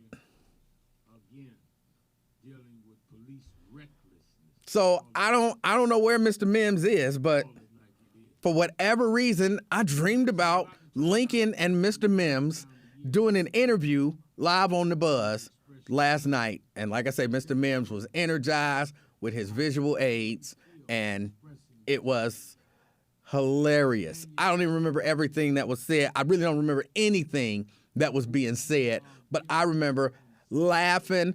I was laughing so hard that Mrs. Livingston woke me up, and she was like, "Are you okay?" And I was like, "What?" And she was like, "You were laughing. What were you dreaming about?" So, I didn't get to tell y'all how sweet Mrs. Livingston is and how much she loves me. Like, all right, so y'all know yesterday I had to go and replace the part. I had picked up the part earlier. I went home. Took me about 3 minutes, because it's really only 2 screws, and then you plug some stuff in. So it took me about 3 minutes tops to do everything. But then I have to hook the water line back up and make sure everything worked. But I didn't like that water line. I didn't like that water. It's one of the little, I say plastic water lines. One of the little plastic water lines. So I decided I wasn't going to use that one anymore. Really, but when I went to screw it back on in the basement, connected back to the line, it was dripping. So I was like, okay, I'm not going to use that one. So I went to the store and I got a new water line, braided, nice long one that would fit. It was just a hair too big for the hole that had been drilled. And there was nothing that I could do to get it in there. So I said, okay, I just had to drill another, make that hole just a little bit bigger. So I went and got the drill bit, that would make it bigger. I don't know the names for all of the drill bits. It wasn't just a regular drill bit. It's the drill bit, and then it's flat with the, like pitchfork-looking stuff to drill a hole. Drill bit. That's not important. So I go and I find my drill. I have a corded drill. I don't know where that is, but I know where the cordless drills are, and I didn't need the power of the corded drill. So I find the cordless drill. But because my wife loves me so much, see, I keep my stuff in a certain spot. But she loves me. And she likes the stuff to be where it's more reasonable. So at some point, she saw my stuff where I keep it. And out of love, she decided, this ain't the best place for this. And because I love him so much, I'm going to put it in a nice, reasonable place. Now, she forgot to tell me that. So when I go to find the drill, I'm looking for the batteries. But the batteries are nowhere to be found because my loving wife, she's put them in a reasonable place.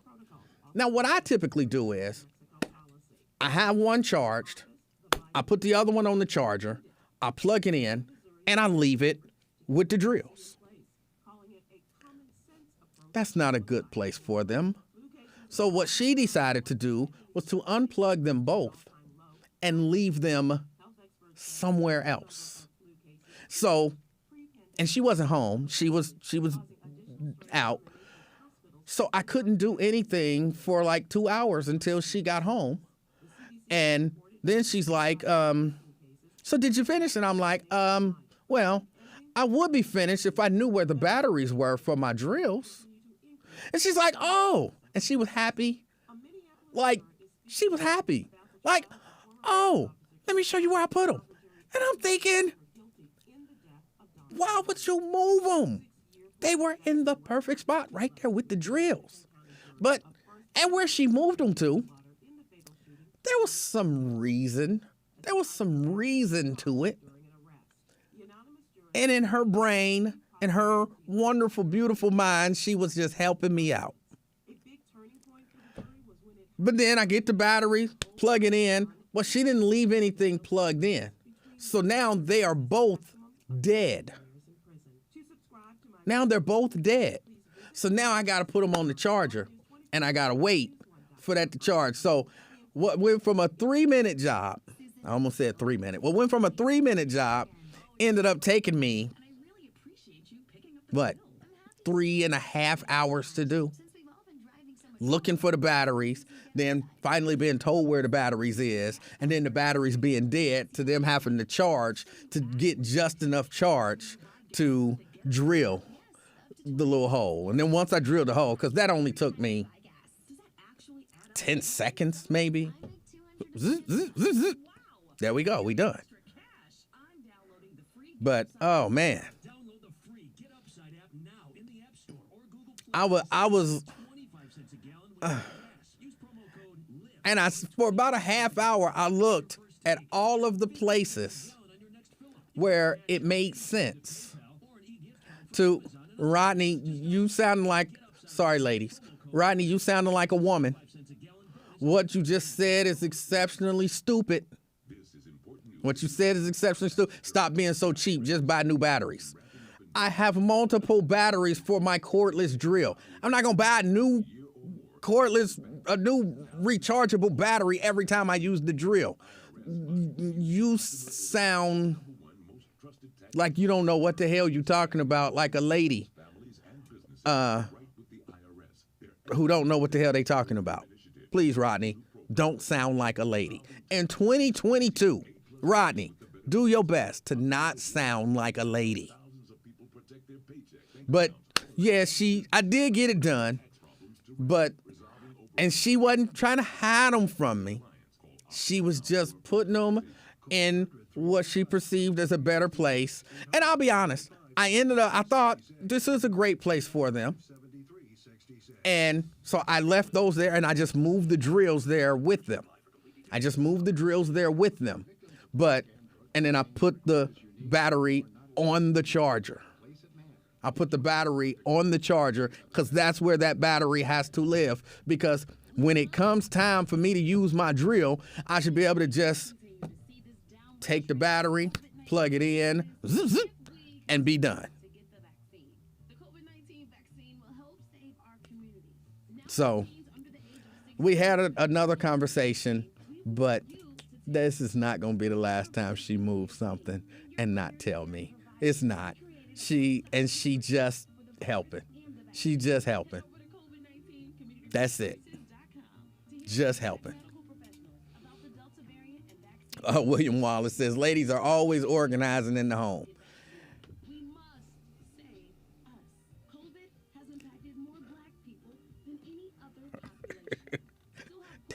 I said don't be offended, ladies. The man said stop being cheap, buy new batteries, because my batteries for my drill weren't charged. That's not reasonable. Like, no man or woman who uses a battery-powered drill would say that, reasonably.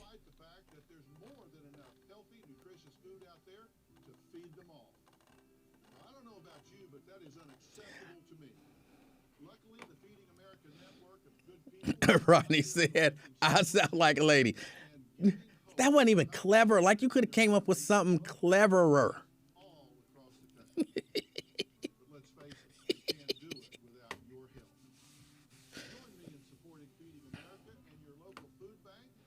Rodney, have you ever used a cordless drill? Have you ever used a cordless drill? A drill where you have to put a battery in it to run the drill. Have you ever used one of those? Just curious. Ever? Saying yes. All right. Did you throw the battery away after you used it and buy a new battery?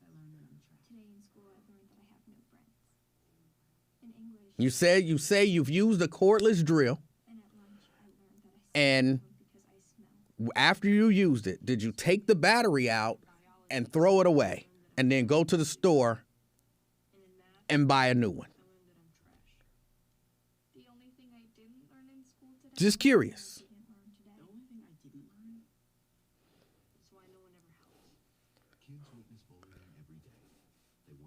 Lonzo says, yeah, man, he was just trying to get brownie points with the ladies. Because I want you to understand how foolish what you suggested sounds. So I need to know if you did that.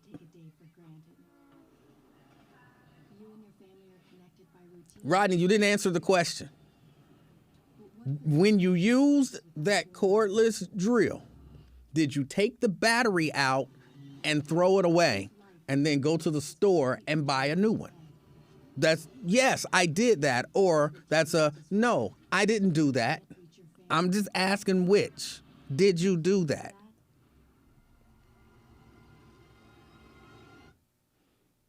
Before a disaster turns your family's world upside down, it's up to you to be ready. Make a plan. Be informed today.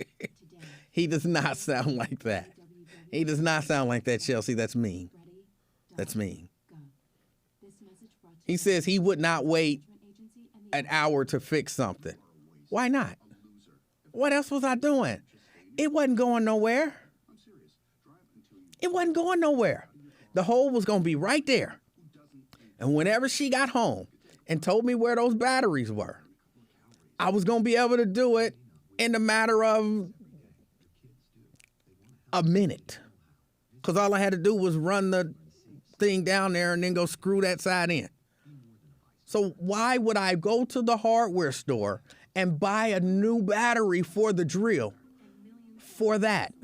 Why not just wait until the person who knows where the batteries are gets home and says, hey, I put the batteries there. And then I say, oh, okay, Thank you. What? Like, that don't make sense. That's what I'm saying, Rodney. The question that you, or the comment that you made, stop being cheap, just go buy some new batteries, doesn't make sense.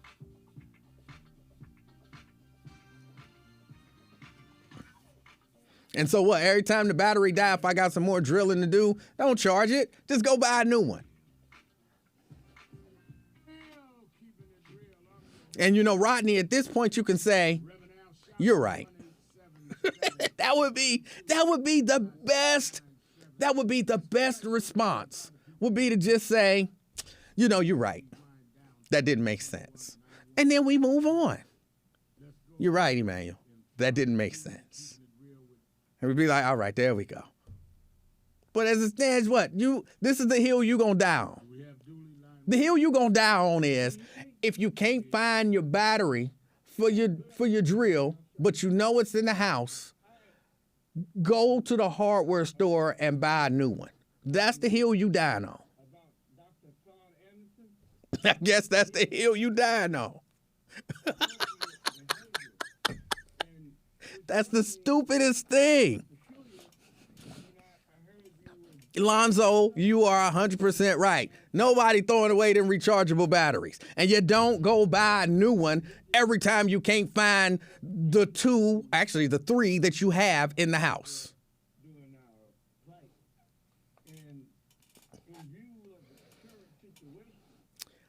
Glenn, we're not talking about that kind of battery. We're talking about the battery for a cordless drill.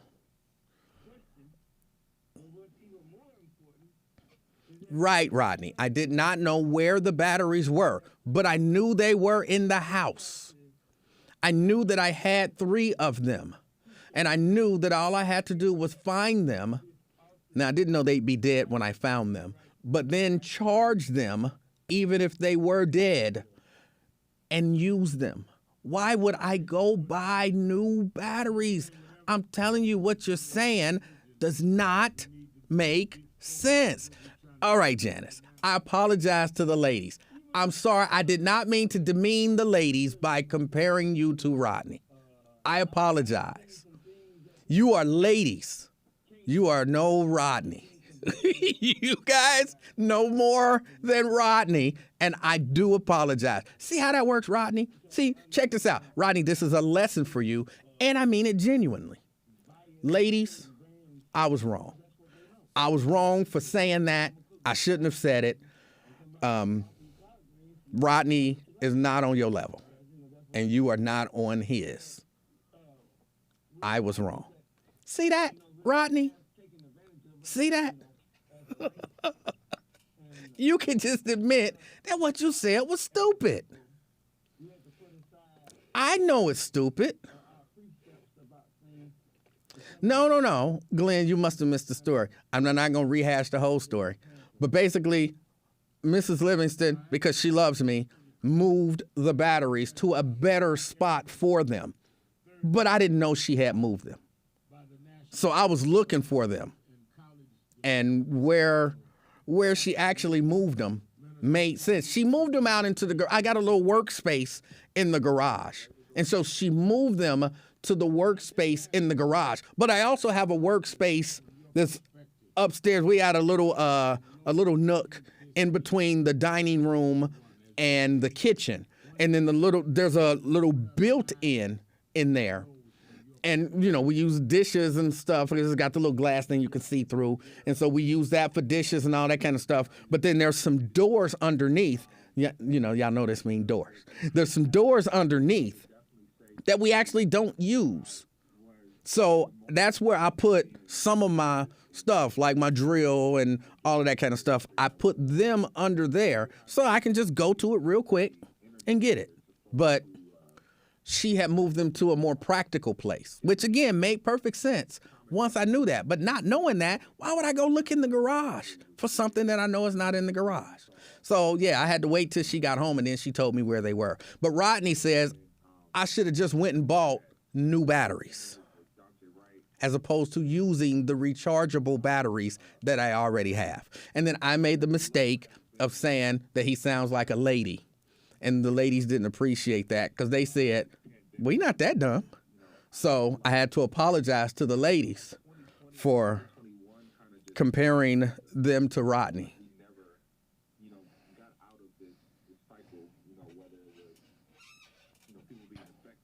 And I said it from the bottom of my heart, and I meant it. I apologize, ladies.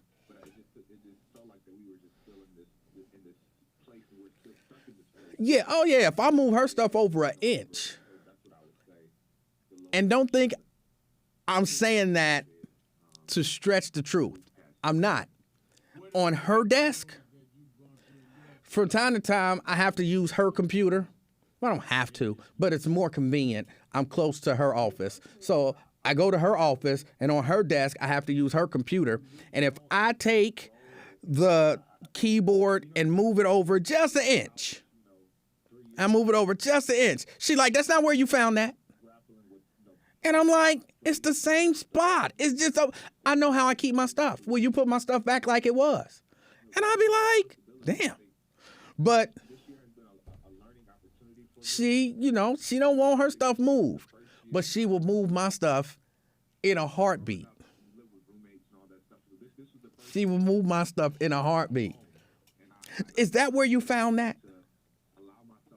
I believe it is where I found that. No, it was right here. You moved it a half inch. And that's where it was when you found it, so that's where it should be when you're done. All right, thank you for that, Charlie. Let's go to phone. Hear what people got to say. Gerald says, why did you equivocate? And that's what it says. Why did you equivocate ignorance with being a woman? Gerald, didn't you hear me apologize? Don't be trying to stir the pot. Don't be trying to stir the pot. Yes, I said that his ignorant statements, his dumbass statements, I did say that he sounded like a woman, and I was wrong. Women are not that dumb, just Rodney. Rodney, I'm just hating on you. I'll be done forgot about this, tomorrow. So it ain't like real hate. I don't know you to like real hate you. But what you said was stupid. So I had to keep picking on you about it. But yeah, moved it back a half inch. And I'm like, hold on. But you moved my stuff. You don't even tell me. Like, I have stuff set up. I know exactly where everything is. I go to get something of mine, and I'm like, where is it? And you like, I don't know. And I'm like, I know I had it right here. And this is what she'll do. She'll be like, I ain't seen it. And I'll be like, it was right here. And I ain't seen it. I don't know what you're talking about. And then when I find it, I'll be like, I know I didn't put that there. And she'd be like, oh, I put that there 2 months ago. When you put it there, where did you get it from? Right here where I said it was? Yeah. Then you knew what I was talking about. You knew it was right here. Well, you're talking about something that happened 2 months ago. I'm not where that's been moved. I wasn't even thinking that you would be going back that far because you should have noticed that it was moved. I didn't need it for the last 2 months. But when I need it, I expect it to be where I left it. And if you move it, just tell me you're moving it. I'll put that in there. I'll lock it in. Now I know what, I don't go there to look for it. But when she get to cleaning and organizing, and a lot of times she cleans and organizes, well, because, she works from home. So a lot of times she get the notion to clean and organize in the middle of the day. So it ain't like I know she was cleaning and organizing. I just come home and everything. And I don't think, well, let me go check on everything that I've left in a spot. Nobody thinks that. You just do what you do. And then, Lincoln Ware. Hello? Mr. Ware?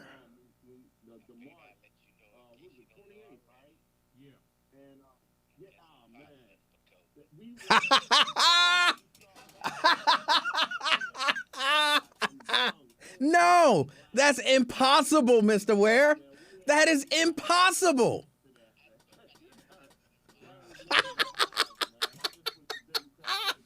So how did you know?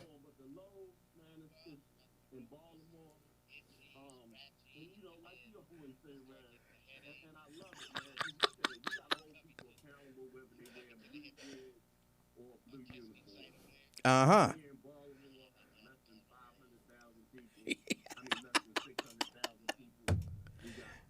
All right. So what you gonna do?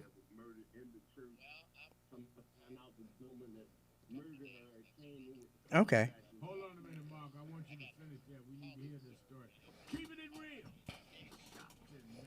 I'ma guess you don't want me to tell the people. It's a secret.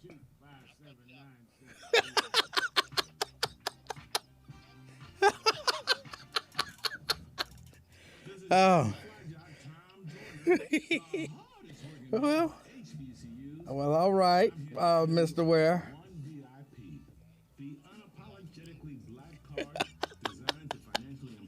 I don't know what you're talking about when you say that.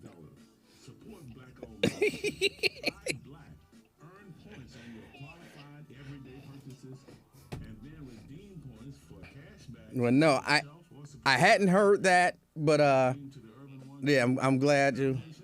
Supporting black charities like mine, the Tom Jordan Foundation, benefiting our nation's HB. Yeah, nobody told me anything. Right now at onevip.com and follow OneVIP. Yeah, that makes sense. That makes sense. At OneVIP card, subject to terms and conditions. All right, Mr. Ware. Visa prepaid card is issued All right. I'll talk to you later. member FDIC. Pursuant to a license from Visa US. I can't tell y'all. I want to tell y'all so bad, but I can't tell y'all. But Mr. Ware is hilarious. Mr. Ware is hilarious. He is hilarious. Oh. No. He's on vacation still. He's still on vacation. He was sharing some information with me.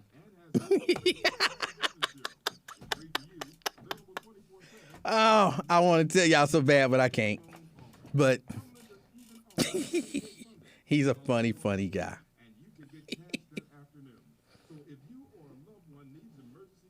Oh, somebody said y'all can't hear me? Y'all can't hear me? Oh, no. Y'all should be able to hear me. Benita says we can't hear you.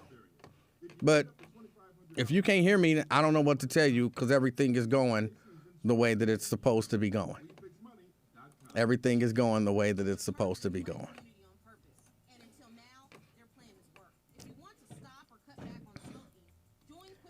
Okay, Beth says we can hear you just fine. Lincoln has got to work tomorrow. Lincoln does not have to work tomorrow. Lincoln won't be coming back. Lincoln is definitely coming back. He tested positive. Someone else said don't tell. Nat says we won't tell.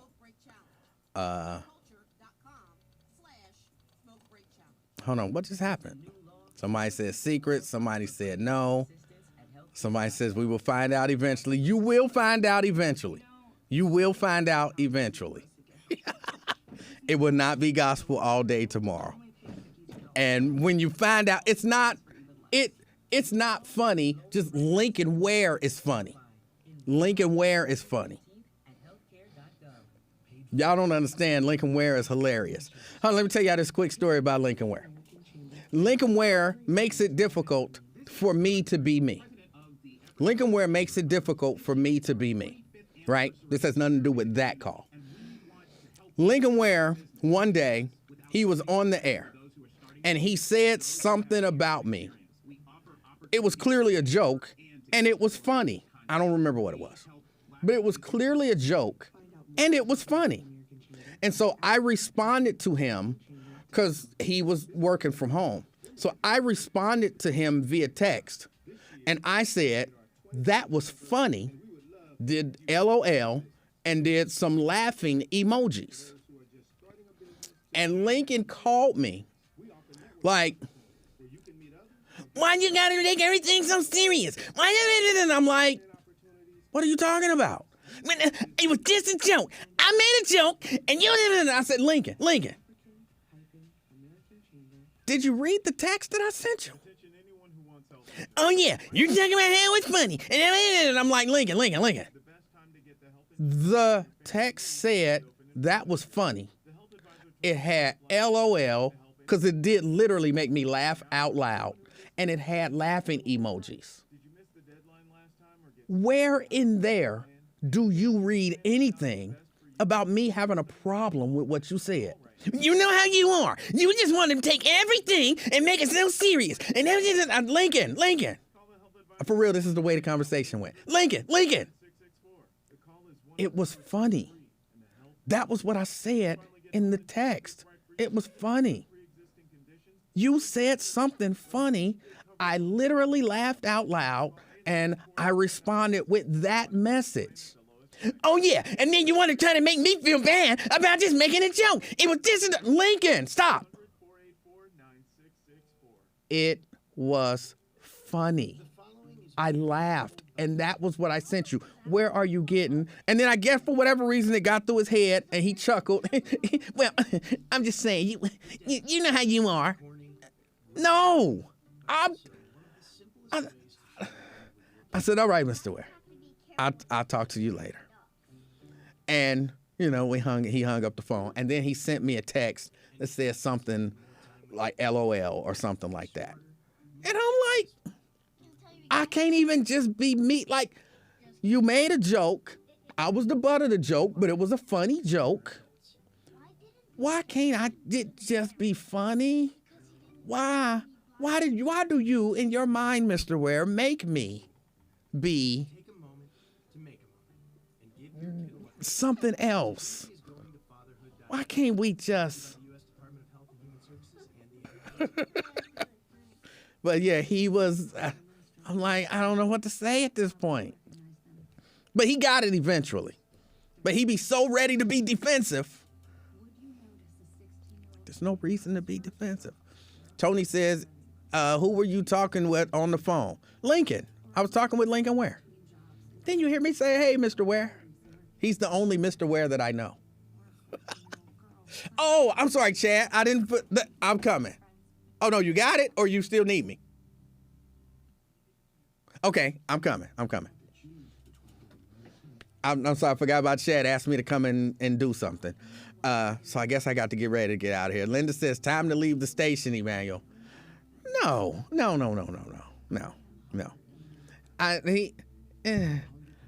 He'll be all right. He Lincoln Ware. He'll be all right. It's fine. I keep telling y'all, and I mean this from the bottom of my heart, I'm thoroughly entertained almost every day by Lincoln Ware. I don't know what his hang up is sometimes, because it ain't even all the time. It's just some of the time. I don't know what his hang up be, but I'm not letting Lincoln worry me. I just keep being me, and eventually, either he'll get it. Okay, he may never completely get it, and he gonna try to punch me in the face when he leaves. But other than that, it's absolutely fine. I don't have we don't have animosity like maybe like it might seem. Like, no, I won't let him use my lights. But other than that,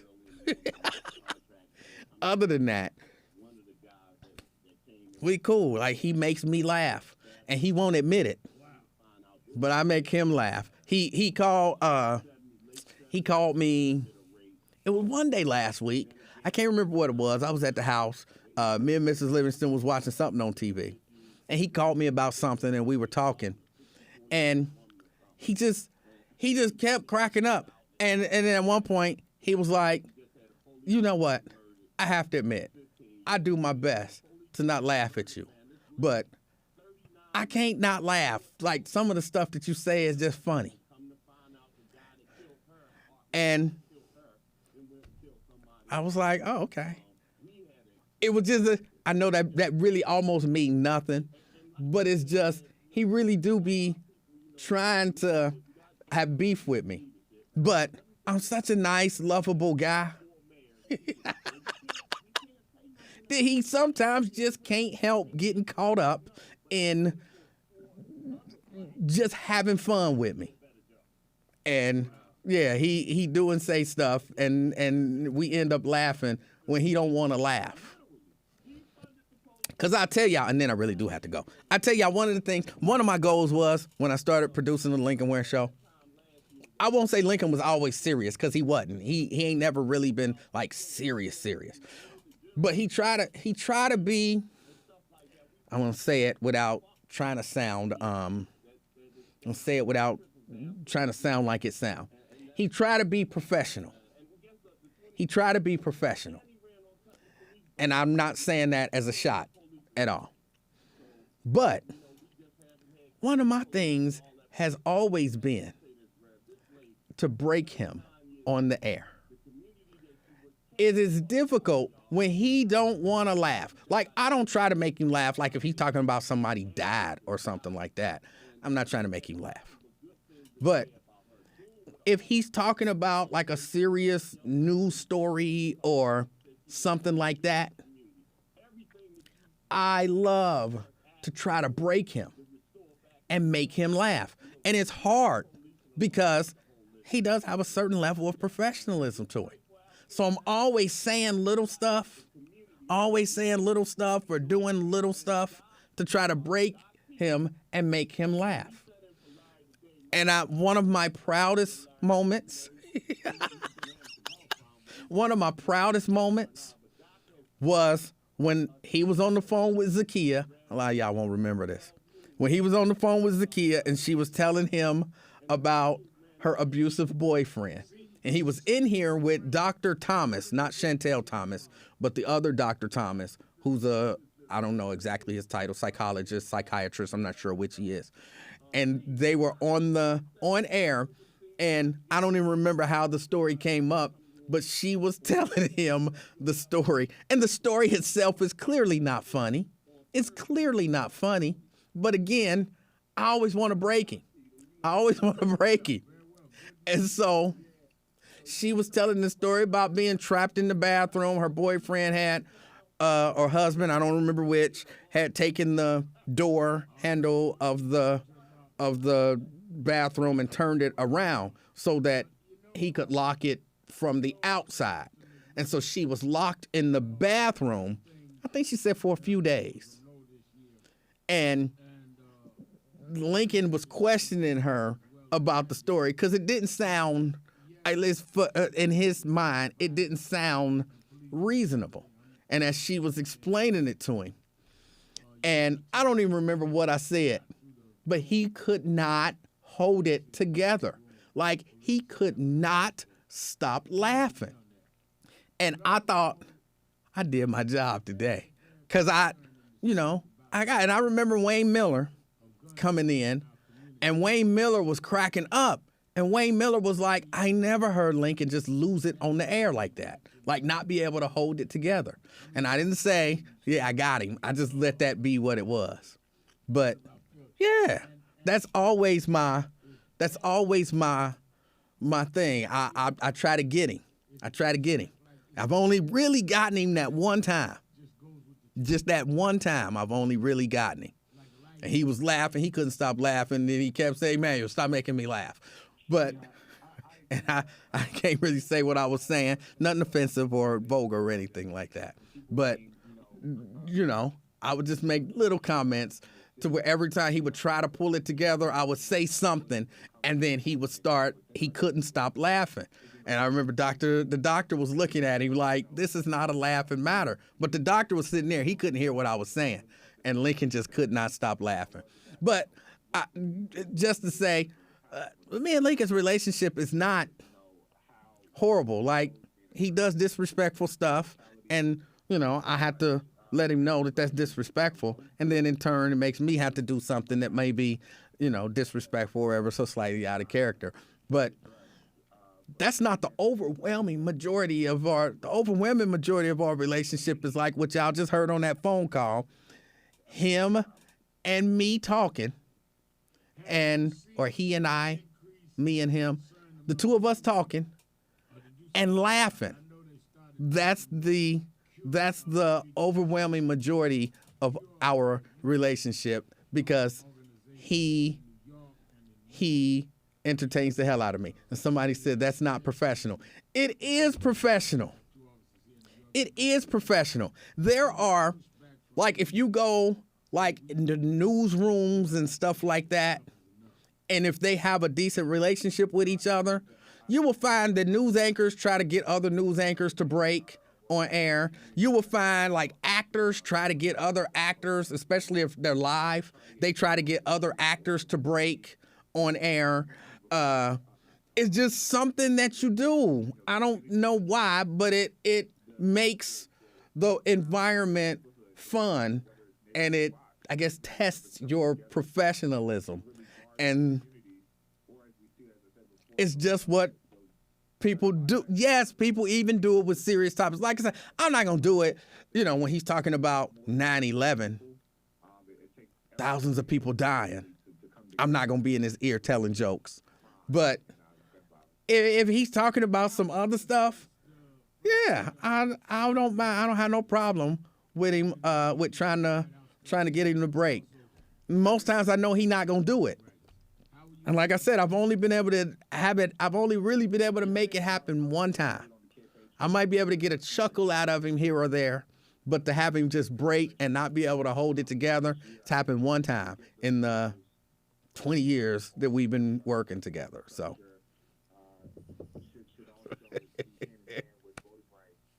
Yes, not 911, just domestic violence. It was funny. It was funny. But all of that, again, to say, we don't have, exactly, Anthony, that people try to hype it up. But like he said, the story of hers is like laughing at a person who slips on ice after you know that they okay.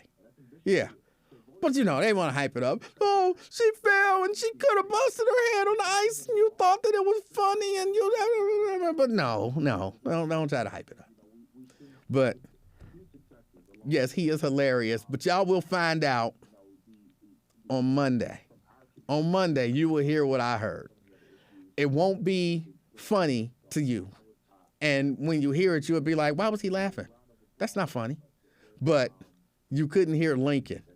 And Lincoln actually was doing more laughing than me. So. Genesis, that was not funny. He wasn't laughing at that. He was laughing even though that happened. Which you might think is a distinction without a difference, but it's not. It is different. But all right, y'all. I got to get ready to get out of here. Because I got people all over the place waiting on me to do what I have to do so that they can enjoy their holiday time off. So I appreciate y'all hanging out with me. I appreciate y'all support. Again, tomorrow we're doing Caller of the Year, among other things. And it's Friday, so it's also the Week in Review. And so, yeah, I appreciate y'all. Until next time, it's been the Afternoon Experience. I'm Emanuel Livingston. I'm out, y'all. Peace.